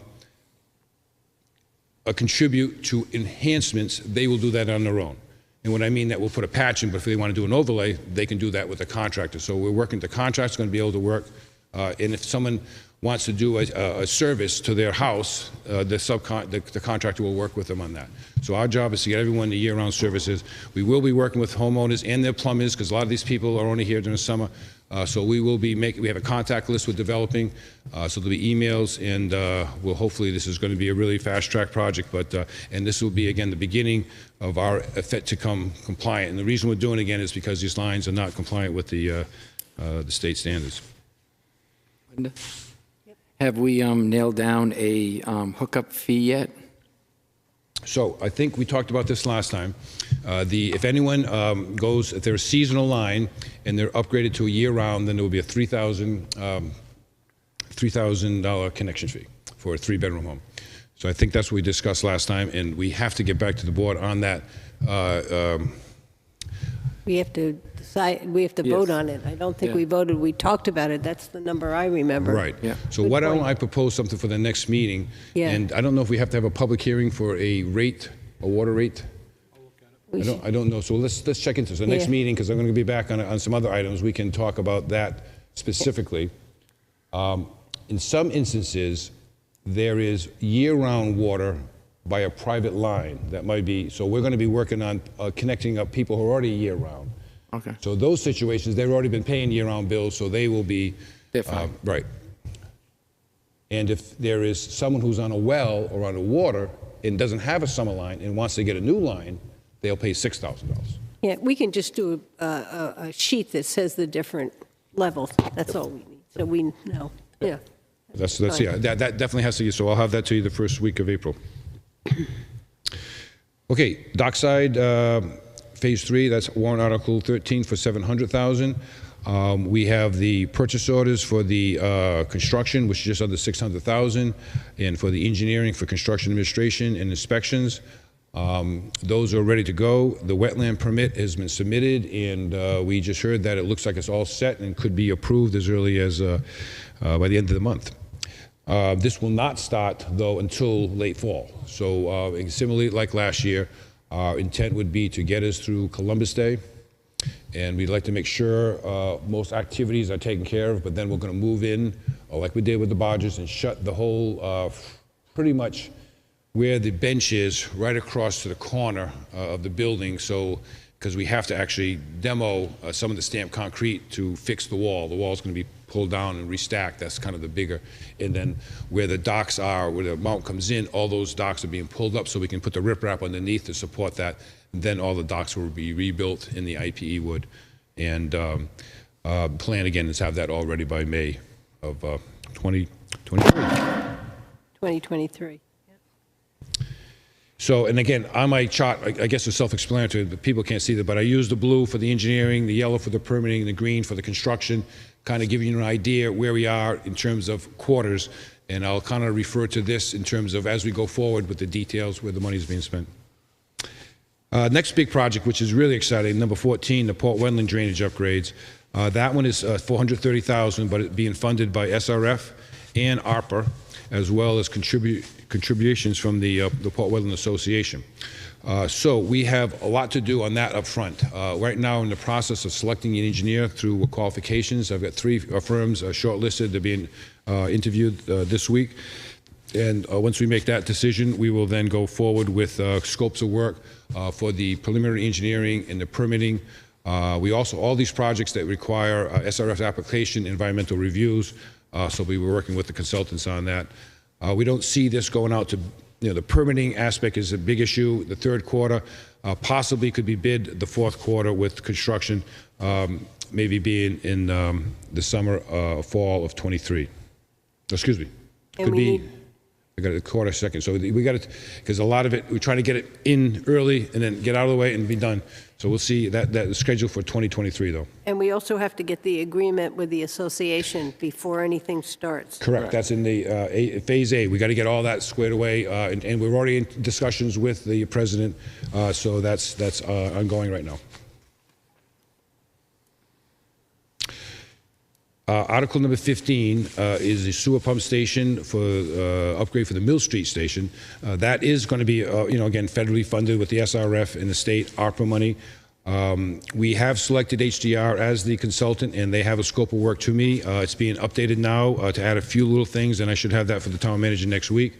That'll be the first phase of the preliminary engineering, looking at the alternatives. Again, this project will probably go on engineering through this year and possibly be bid out over the winter with the construction for late next year. Interesting things about Mill Street Station, very historic building in an area around. There's been some discussion, so we do want to talk to our neighbors about what's going on and what we are doing, and we'll be back to the board with the options. I'm thinking there that the building in wet well will not be reused as a pump station, but could be used for another purpose. A new wet well, new building probably be most economical with that, and then we can maybe restore the building as some other function, maybe even a public restroom, in that area. That's what I've heard the most that people might want is a public restroom up there. We put a porta potty up there for a while. It'd be a lot nicer to have a. Well, it'd be nice to have a building there year round because it'd be right there. And there was some other issues about parking in the neighborhood, so we'll see what we can do about that. So that project is going to be kind of not on a fast track, but on a typical track. Okay, that brings us to number 15. Number 16, the water treatment plant and system upgrades, $1,470,000. Tater and Howard is a consultant on this project. They're working with staff now on the specifications and the state revolving fund application. So shortly we'll be having documents for you to sign indicating that we have the article approved, that the town manager has the ability to sign for you guys and all that stuff. So we'll be, all 4 projects will have that and the environmental review with it. This is a project we are trying to fast track, and we talked to the state yesterday, Rick Skarinka, about sole sourcing long lead time equipment. We know the filter is a original manufacturer, so we're going to go back to Microflock. We know what the order is, so we're kind of just special, and then we're going to negotiate a price. We'll issue the purchase order for that, and then have an installation specification, because it has to be bid, but we can get a solar, and that will help us with regards to getting that project going sooner than later. So we're working on that now, and again, we hope to have bids out by the July 1st. And I don't think we have a lot of permitting except for the environmental route. Most of the stuff is in-house. This project also includes work at the PRV station, which is the by the cemetery, Pine Hill Cemetery, and at the water storage tank where we have altitude valves, some work to be done there. Okay, water main upgrades, $720,000. This one here, we have a 50% Arbor grant, and it is not an SRF loan. So I had said, and it will not be. So that's kind of a good thing, because the SRF, even though they try to make it easier, we just told yesterday, there's still going to be regulations with Buy America, with Davis-Bacon Act, and potentially by steel and maybe plastic made in America. So that's going to, we'll see how that all works out. The details they're requiring, that's going to go into effect April 15th, and we still haven't seen what the rules are, but we'll be having to meet those rules. That project is about vintage water lines, which I've coined. That means they were put in the 1890s. We're going to be focusing on those for particular reasons. One is we're concerned about lead goosenecks on our system. And what the state told us yesterday, they have a new program. The state was awarded $28 million, which they have to spend over 5 years. So they're trying to get $5 million out for lead line replacements, service lines. So normally SRF only will fund the main line going down the street. So we'll be looking for funding on that, and we have some for that. But for the service lines, they would only pay to the shutoff. This program would pay 50% of the whole line replacement to the house if you can prove there's lead within that system. We're pretty confident that lead is not getting into the customers because of our process and the phosphate inhibitor we use to kind of create a coating on the pipes. However, that is only a kind of treating the, not solving it. The state and the feds want all lead out of all the systems. But we have to prove it first. So some of this money is, we're going to do a statistical analysis of all the houses on the vintage water lines and have to go in test pit so many of those to verify the goosenecks are there. And for other people who know what a gooseneck is, where the main line comes in, a gooseneck is a bent, usually brass or lead fixture that has flexibility so that if the service moves, it doesn't break the pipe. So back in the old days, and they've lasted a good 120 years, and the old pipes were put together with lead joints and oakum. So we know we have lead joints in the pipe, but again, the pipe, the cast iron pipe inside is coated with a film, and even though we flush it, we recoat it. That keeps the lead inside the pipe, and we test services. So we do have a program of testing. So when people get nervous about this, and you always should be, and if you have any questions, if you want to see the results, we have them in the office. So this program would be test pitting, and we're going to start that now, and we're looking at potentially adding, if we have to dig up the street, South Main Street, what about the sewer line? What about the drainage? And what about, doing complete street project? So part of the RFQ we put out is for the engineer to also be complete streets. And the possibility, because the vintage water lines we're looking at is South Main Street, we did survey the sewers just recently. You might have seen the cameras out, part of this project. Yep. And the bad news is the pipes are bad shape. 18-inch pipe the state wants to turn into, the drainage coming down is cracked in many places. We could have a serious problem. So we're going to be turning to the state and DES, DOT, about extending the DOT project all the way to the bridge and using all this funding, sewer for I&I, water for lead line replacement and for main line replacement, drainage for possibly doing best management practices. Maybe we get some more treatment of the drainage before it hits the river. And so it's really a kind of exciting, and again, I caught Jeb there in the back of the room saying, hey, we got some projects. So I think this is exciting, and we're going to make sure we're coordinating with the other utilities. In some of the roads where we have, like Green Street, Pleasant Street, Oak Street, they have these old water lines. We're going to look at replacing the water line when we do the road project. So next year we might have a water project and a road project, 2 sets of money. And if we find a sewer project, we'll probably go looking at sewer money. So the idea is we're going to rip up the road. Let's try to get all the utilities done at once. So that project will be ongoing, and again, of the $720,000, we think about half of that's going to go towards engineering and study, and we'd like half of that to go for replacing some of those lines. We will be looking at more money next year, and hopefully there'll be grant money next year so we can take advantage of that. Do we have any chance at getting any USDA money? We do, however, we got to figure out which is the best project to go for. Because they could be more like the community center would be a great place, or the police station, or maybe the other places where we could get that block grant money. And we have in the past have gone for that. Unfortunately now the water system, we are a healthy utility. And the last time we went, they said, no, you got too much money in the bank. So we've been spending the money down, so we got to see whether or not the water would qualify. I think the sewer might be another potential, but we might want to look at them for the sewer plant, a big project. So we are, because I think you might have forwarded that to, and I did look at that, yeah. So we are going to kind of add that to maybe next year's applications. Excellent, thank you. Okay, where are we now? 22. Sewer pump station, Landry Street. I think I talked about that with Mill Street, so that one's ongoing now. We're working in-house doing a lot of the engineering, and we're going to be procuring the pump station pretty soon, and we're working with a professional engineer on the electrical and the generator for this station at the same time with the library and with the other pump stations, so we're going to hopefully kind of get those ordered relatively soon. Another interesting thing, this is one of Huck's Hoagies is the red building. One of the things I've learned lately, the importance of a boundary survey.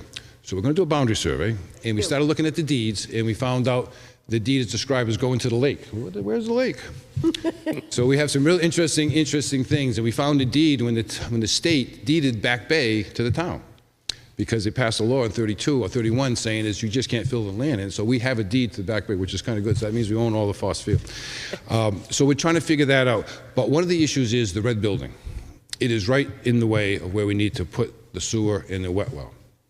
And it looks like a pretty decent building, has good bones. So I would like to, for consideration, think about preserving that building and what we could do with it, and whether or not it could be moved economically versus just busting it up and putting it into a dumpster.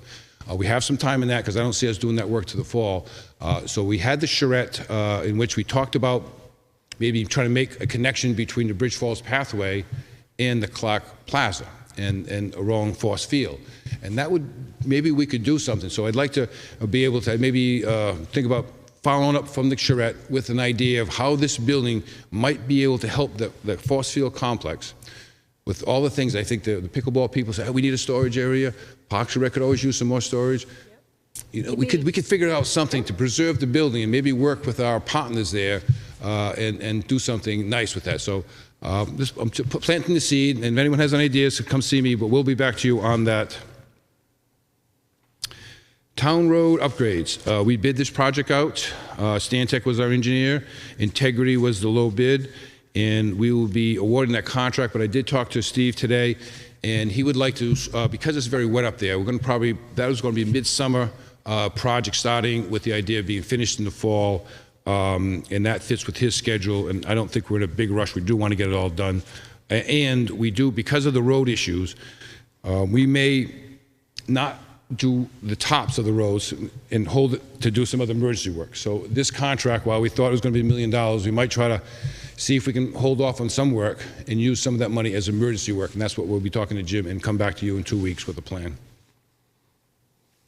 The water lines goes along with that project. That was the water lines for that, the dead ends there, so that's also with that. Solid waste upgrades, that project is moving along very quickly. We have 2 purchase orders that have been prepared for signature, which one would be for Matrix Concrete to put in the reinforced concrete wall that will, right now with all the block walls are falling apart, that would all be reinforced concrete and with a nice pad above it. And then we would pave all the area, which is the oldest pavement. We have 2 sections of pavement. The pavement closest to the building looks like that's okay for a couple more years. This would be all the other reclaimed pavement that's broken up. That'll all be paved. We got quotes given, so GMI will be the contractor on that. They were doing our work last year and scheduled to do some work this year, so that's working out very well. And then the other bit of work we're going to do is down by the drop-off area. And we have some puddling and some trip hazards there, so we're going to pull up 40 feet of the concrete panels and re-pour those and get the puddles and trip hazards to go away. That will require us to shut down on the first Wednesday in April. That would normally be when we go back to our summer hours and be open on Wednesdays. So we're going to put a notice out in the paper that we'll be closed on Wednesday and Thursday, the first week of April, to do that work. And then we will also be closed for CD removal and metal, where the drop-off areas are. We're going to have to close that down for 2 weeks. We're going to put a notice in the paper, webpage, and we're going to use our message board. We're going to bring the message board up to the solid waste. So we'll tell people ahead of time, hey, get rid of it, or hold on to it for 2 weeks. And with construction contractors, we'll have some provisions for the bigger users to see if we can work with them. And if they have any concerns, they should be talking to Adam Tasker on that. Our hope is to bang that out and get that done early this year.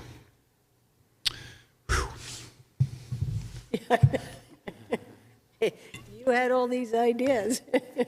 I know, yeah. I want to retire, right? Number 28, purchase a highway new truck.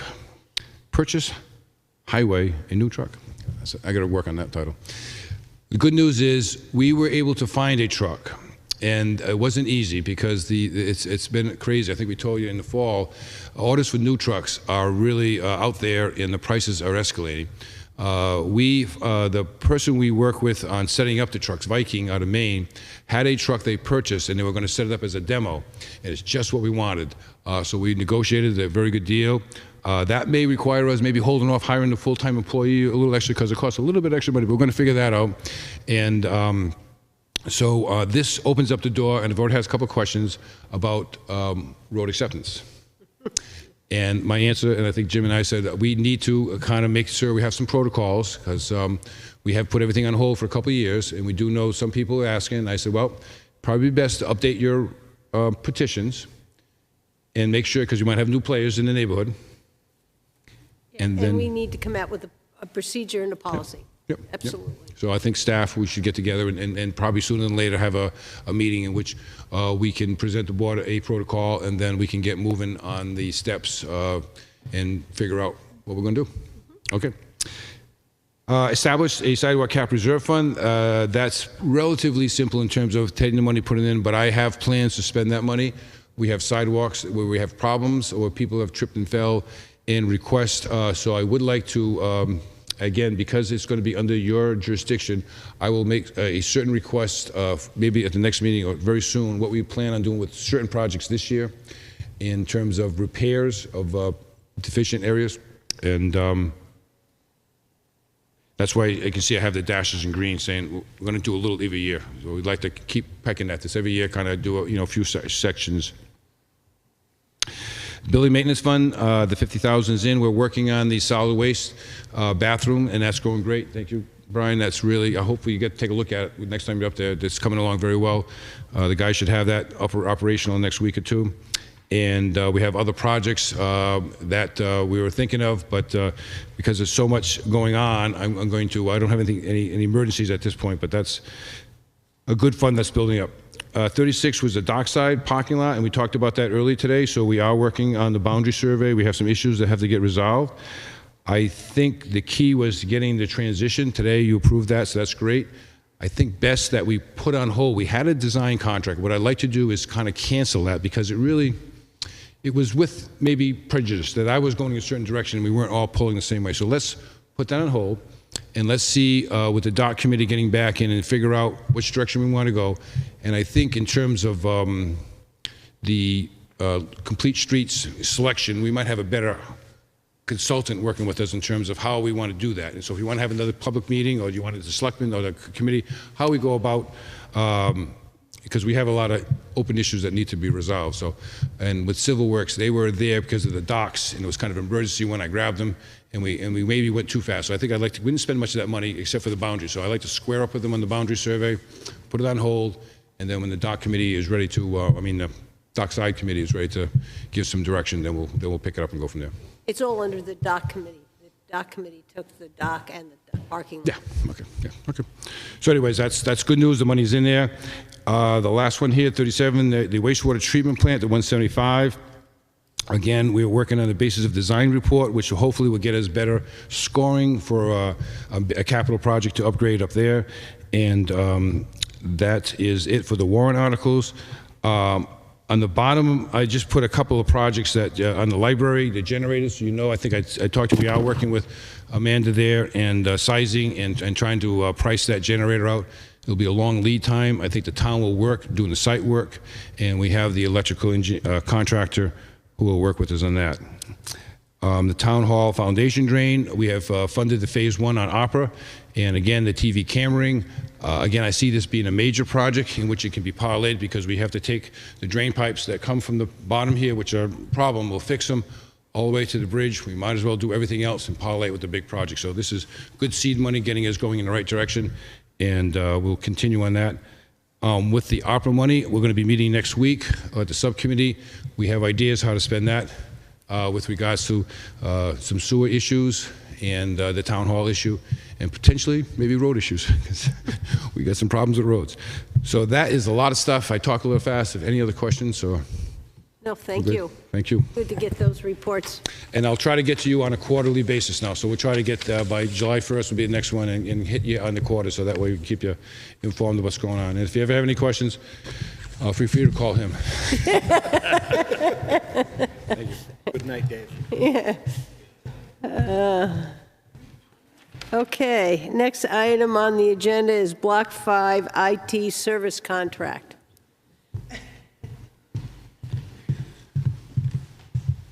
Good evening, Kathy Carpentier, Finance Director, also in charge of the IT group at this point. So we're at the end of a 3-year contract with Block 5 Technologies. They're the IT managed services group that the town uses. We have established a working staff that works, meets with them monthly.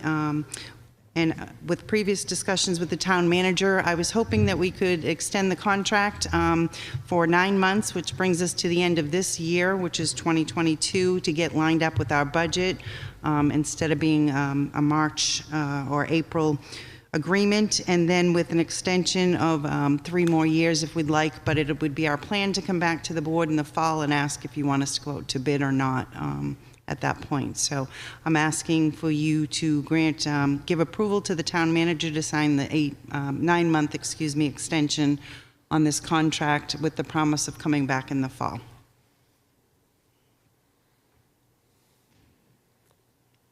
Does anybody have any questions? Hearing none, does somebody want to make a motion? I'll make a motion to authorize the town manager to sign the Block 5 Technologies Agreement for managed IT services effective April 1st, 2022. Do I have a second? Second. All those in favor? Aye. Thank you very much. You're welcome. Done here.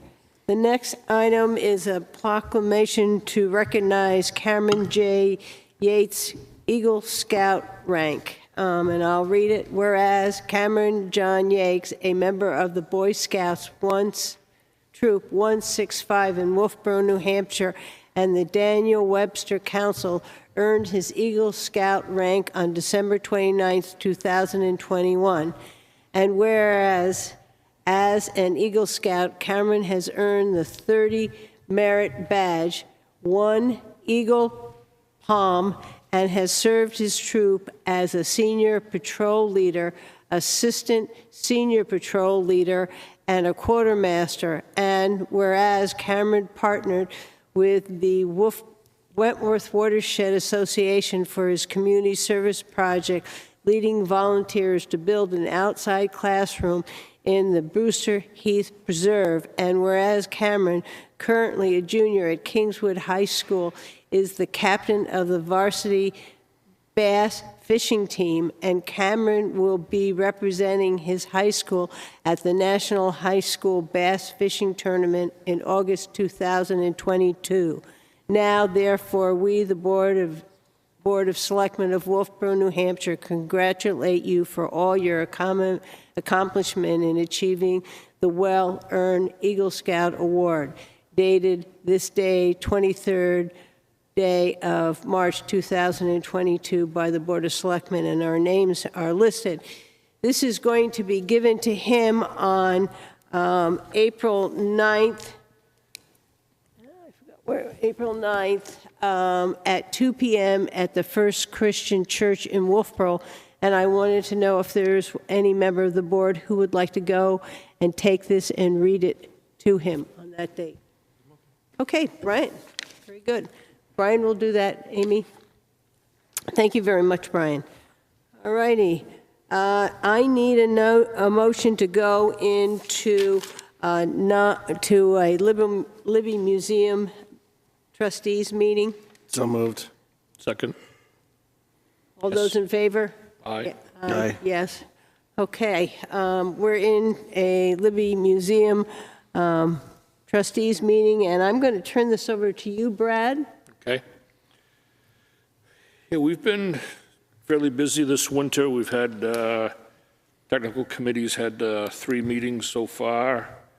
I'll kind of update you where we're at. We had one Monday night, was the last one we just had. The Friends of Libby Museum have completed the business plan.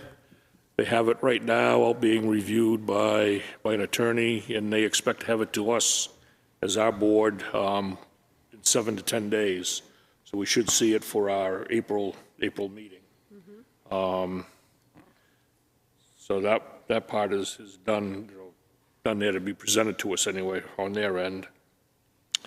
As you saw in that email that came around, there were 2 different vision statements there, one for the business plan and one for the strategic viability study. I know I got a couple comments on the one for the strategic viability study there on that, so we could probably have a conversation on that. And let's see, some of the other things we've been talking about. One of the other topics that actually came up last night was naming rights. Kind of a similar process to what they're proposing for the pop whale in there and stuff. They had a list of some of the rooms there in the new plan there, the offices, meeting room, the mezzanine, things like that, and maybe even do a donor wall like they're talking about at the pop whale. And so they definitely wanted to have a conversation with the board about that to make sure we can go ahead and do, or at least propose to move forward with that. We did talk about, too, if there were any protocols that were in place for the naming process and stuff like that. If there's any rules that we're going by, I guess the pop whales are the only other town one that we do that in now. So. Yeah, they just brought a list of them, and they went through and Yeah. said, oh, that looks like 25,000, and Yeah. that's 5, and tried to build it to help you get the amount of money you Right. need. And so that's. Because one of the questions that came up was, what if, down the road, something, say, there's a family name on or something like that, and something very negative happens to that family name or something like that, there's want to be a process to deal with that and remove it or something like that if something, I mean, they're giving you the money for the naming rights, and I guess if something really bad, happened, I think you could get a vote out of the board that at that particular time, but I wouldn't particularly want to put rules in place on how to remove names from a room. I think we deal with it if something happened. More of a conversation to find out if there was something or if there was plans to think about that anyway. So just kind of approach it as needed. That was my thought. Does anybody else have any other thoughts on that? Okay. We've also been working with Arbor on getting cost estimate updates. We're getting a quick turnaround one right now for the Friends, so they can, because a lot of the donors are asking, what's the new price going to be and stuff. So they're giving us a percentage increase right now to go by, and then Jim and I have had some conversations about how to proceed to get an exact number, and we've kind of talked about going with the construction management process. They put it down an RFQ, get a construction manager on board so they can develop the plans, get them ready for basic construction plans ready for bid that way, and then the construction manager would put it all out to bid, similar to what Dave does with all the road work. So when they come to us during budget time, there's an exact number sitting right there, not to exceed number, and, you know, moving forward, what that number is, you're not kind of putting together a warrant article guessing, you know, is this going to jump or, you know, be within 5% or whatever, so I kind of feel that's the best way to approach it. I don't know if Jim wants to weigh in on that too or not, or what the board thinks about that type of approach on it, so.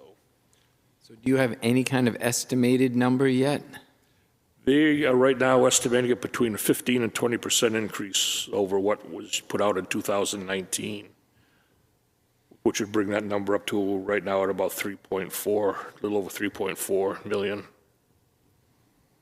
But that's, you know, they're going to get back to us with, you know, more of that, more of a detail, but like I said, that's just going to be an estimate to move forward with donors, and we wouldn't have an exact, if we went with construction management, we wouldn't have an exact number till probably the end of summer, early fall. You know, we start our budget seasons and stuff, so we know what an actual number is. Yeah, I mean, that's what we're doing with Pop Whalen. They got a construction manager, and then he put it out to bid and got a price for it. Yeah, the challenge with that is having the money up front to be able to have the architect bring those that's right. people on. Yep. You know, Yep, you're right. By the time we're said and done, between Banwell and CCI to get to where we are today, it's just shy of $300,000. So. You're right. You're absolutely right. Yep. And Alba is supposed to be getting a quote to us to what it would cost to get to that point, so we would know that fairly soon also. Which would be what we would have to do next year in a Yep. warrant article. Yep. Okay. Okay. So that's what you're thinking of. You're right. Okay. Anybody else, any questions? 1.1 million.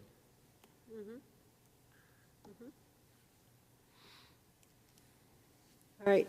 I do have a change to the vision statement and for the strategic viability study, and I'm not quite sure.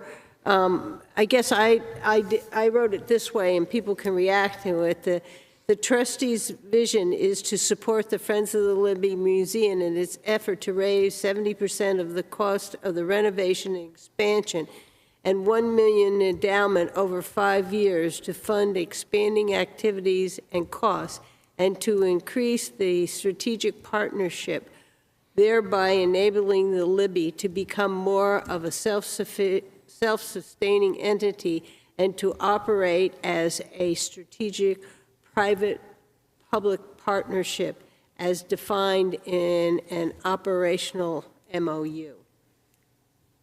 To me, that kind of, and that's how I saw it, is kind of laying out, because I don't see the trustees as refreshing exhibits, activities, and expand operational use.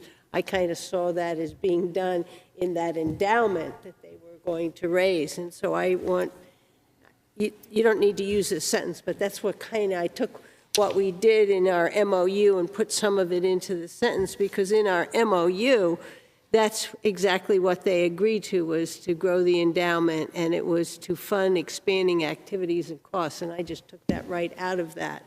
So that was my only, concern. I don't know what other people, Brian, do you have anything, or? Yeah, I mean, we had a meeting at the town hall, and Jim remembers, and when I talked to some of the friends 2 years ago, year and a half ago, they said, and the goal is for us to get our endowment, and then we're going to take over the management and the control and the care of the museum as the primary caretaker of the museum, almost having the trustees of Wolfeboro being a secondary partner. Now it seems like, and this is what was said at the meeting, that they thought that maybe that would be a 15-year plan. And they think that, and so right now it's supposed to be that that the trustees are going to be in charge of expanding operations, expanding plans, expanding and maintaining exhibits, and potentially, if they don't get their endowment, spending a lot more money on a much larger building, maintaining it for heat, for air conditioning, to still maintain the landing across the street. So we're going to have to really have some kind of plan going forward, knowing when do the Friends of the Libby Museum plan to make this their ball, not ours? When do they plan on saying that we're going to be the ones that are financially responsible? I guess I was looking at it, is it that we would run it, other than it being all year round, exactly the way it is right now. And once they raised their endowment and could pay the cost, that we would expand it. That's what I was trying to get at in what I was saying here, because I don't, at least I didn't at any time believe that we were going to expand it and then the town was going to pick up the cost to run a larger, 9-month, 8-month museum. And that was what I liked so much about them, saying they wanted to raise an endowment. And that's the only way they're going to develop an economic plan that makes this museum get anywhere close to being able to run anywheres near.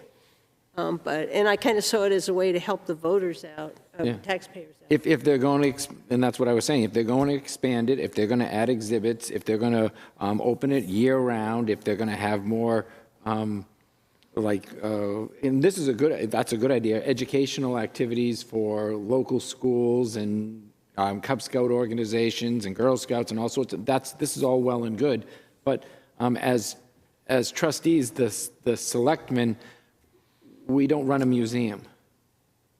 We can be caretakers for the museum, but we can't operate the museum, expand its activities, its functions. That's not in the purview of what we're supposed to do. Yeah, I think, right now, those type of programs that are going on up there right now for the children's education and stuff like that are being run by the Friends of Libby Museum. They fund all those programs and everything for the kids coming in the spring and the fall during their open season. And I think that's been part of the conversation from day one, was that we're not selling this off, as you just said, Linda, to anticipate all of a sudden opening the doors for 8, 9, 10 months a year right now. The main thing is to get the building to a condition that, is obviously going to be, safer than it is now. It's going to have the climate control to preserve the exhibits that we have in there, because they are deteriorating fairly, more rapidly than they have been. It's been getting, worse as we go along here, because they are very old. They're over 100 years old, a lot of the stuff in there. And to maintain it. So we understand there's going to be some increased costs utility-wise for that, because we're going to be heating and cooling and stuff like that. And the architects are able to lock that number in fairly close to us. I think they have in the past. In 2019, they gave us some pretty, precise numbers of what it was going to cost for, electricity and, fuel costs and stuff like that, based on the dollars back then, not obviously what it is today, but so I think, everybody understands that that's the plan. And then if they did want to expand further out our operational costs, I think hopefully we'll see as we develop these business plans and the economic viability study and stuff, that'll kind of get outlined in there as to if, when, and how any expansion of the seasons would happen. And my feeling is that the expansion of the season, the word is financial. Right. They pay that because we're going to absorb, if it's 1.1 million that we're going to bond, the taxpayer is going to cover that 1.1 million. Right. And so that budget is already going to go up by whatever that bond is going to be. And that, there's only a certain amount that we can absorb, and the rest we're going to look at the Friends of the Libby And even on the back sentence, it says also includes these proposed operating plans in which the Friends of the Libby play a central, and I put the word financial role in the museum's management and its wonderful educational possibilities. Because to me, it's the finance that just makes it or breaks it for me. And that's really what I'm adding in all these. It's just really putting that financial piece in there, and that it's clear, because I felt that the visions that they wrote didn't really get to that point. That's where I am on it. Luke, do you have any? I listened to everyone else, and I agree. I think, the financial commitment of the town and where the museum goes over the, however long it takes for us to get from where we are right now to where we need to be with the Friends basically being the caretakers of it and the trustees of it going forward. It's the financial commitment to the taxpayers is my concern. Would you be able to get the changes you had there in writing out to us, Linda? I can do, I can. I'll yeah. email you this. I just didn't do the one. Right, I just yeah. scribbled the one in the back. Yeah. Yeah, that's a small suggestion there on that one, basically adding financial in there.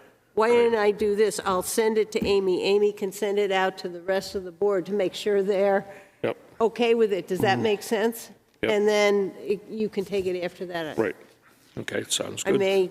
Somebody may want to word something a little differently, and I'm fine with that. So does that give you everything you need, Brad? I believe so. Kind of the notes I had.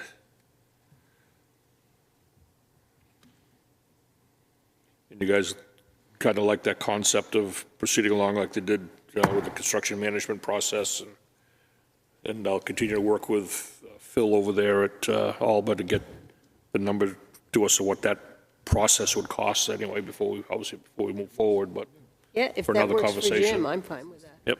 Okay. Yeah, my only, most of the drawings are done, but it's just a matter of, what is that cost out going to be?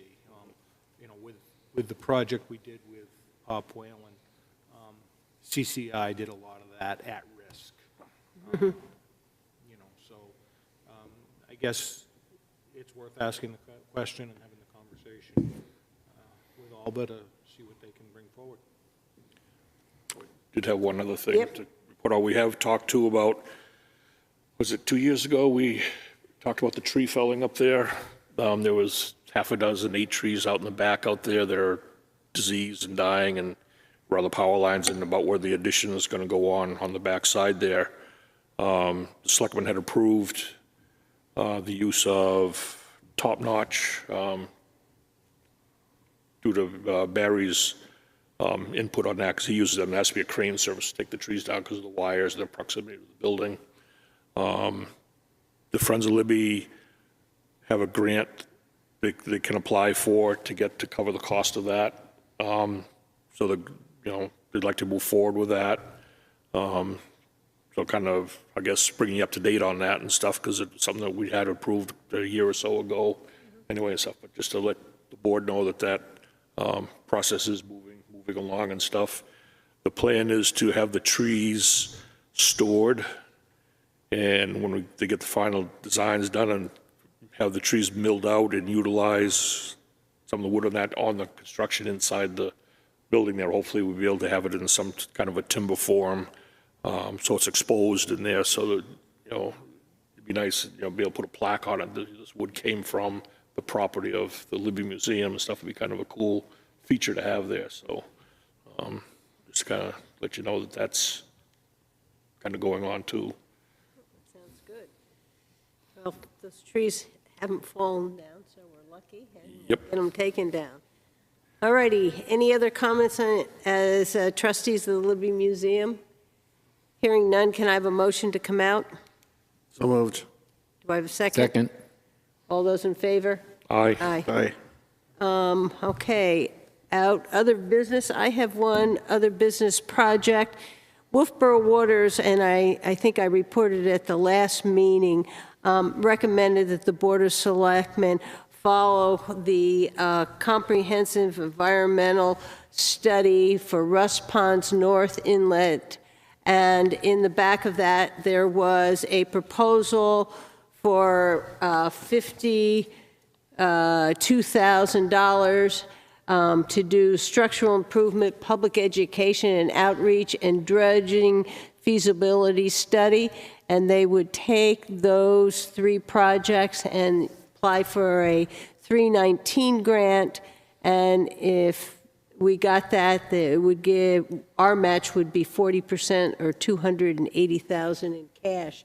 And I wanted to see if the board would vote to approve moving forward with this project. So I'll make that motion that the Board of Selectmen move forward on the Russ Pond, let me get that name again, Russ Pond North Inlet Tributary Hydraulic Evaluation Study, recommendation to spend $52,000 or to apply for $52,000 in a 319 grant, meaning that the board will need to come up with $20,800 as a match, and that we could use the water quality capital reserve for the match. Second that. Is there any further discussion? Just a question, how much money is in that account right now? I think when this year's gets put in, there's 100,000. Correct. Can any of that match be done with in-kind, or does it have to be I think there monetary? can be some, yes. Usually in 319 grants, yes. And yes, non-cash in-kind services can be part of it, yes. Okay, any further discussion? All those in favor? Aye. Opposed? All right. Committee reports. I'll start down with you, Brian. I don't think I had any in the last week. I had, wake and funeral, and so you covered for me, so you can speak on the EDC meeting. Luke? I had a police commission meeting, and then yesterday we had the public safety building meeting, which we'll be discussing later. Okay. I went to the library trustees meeting, and then I did the EDC meeting, and the EDC wants to get data together to support the town hiring a development director. And that's all I had. The only one I've had in the past week was the technical committee there for the Living Museum. It's nice when we get to the end of the month. There aren't as many meetings. Well, we've been meeting every Wednesday too, so there's a lot happening in between. Yeah. Town managers report. A few things. First of all, I just need to receive authorization from the Board of Selectmen to sign any permits relative to the project at Pop Wetland. I'll make that motion. Second. Any further discussion? All those in favor? Aye. Okay, thank you. So tomorrow I will be signing the demolition permit. The asbestos abatement is taking place later this week. Mobilization is going to start very quickly on that. The arena is shut down. The ice is out. Service will be coming in to take down the boards next week. And from that point, CCI will be mobilizing for taking the building down, most likely the first week in April. So that's all happening, and I will provide you updates similar to what Dave has done as we get underway with that project. Dave talked about it a little bit. I sent it to Linda. Her and I have talked about it. I come up with a draft of guidelines for road acceptance. We've got more work to do on that. So we're working on that as well. We have an interest from an individual to become involved with emergency management. The chief came to me and talked to me about it. And one of the problems that we have in the organizational chart is, the chief is the emergency management director. The deputy fire chief is the deputy emergency management director. And we really need somebody who's not in the emergency field to be able to fill a deputy's role when all of our emergency services are being utilized. So Chief Zoddy would like to come to you next Board of Selectmen's meeting regarding the possibility of appointing an individual to be our second deputy emergency management director. I'll get you more information about it, but it makes a lot of sense because our assets of the fire, police, highway, in a major event, they're all going to be on the road working, and they may not have the opportunity to operate in the emergency operations center where somebody who's not necessarily on the payroll can stay back and operate in that function. So the chief will be coming to you with that. It seems to make a lot of sense.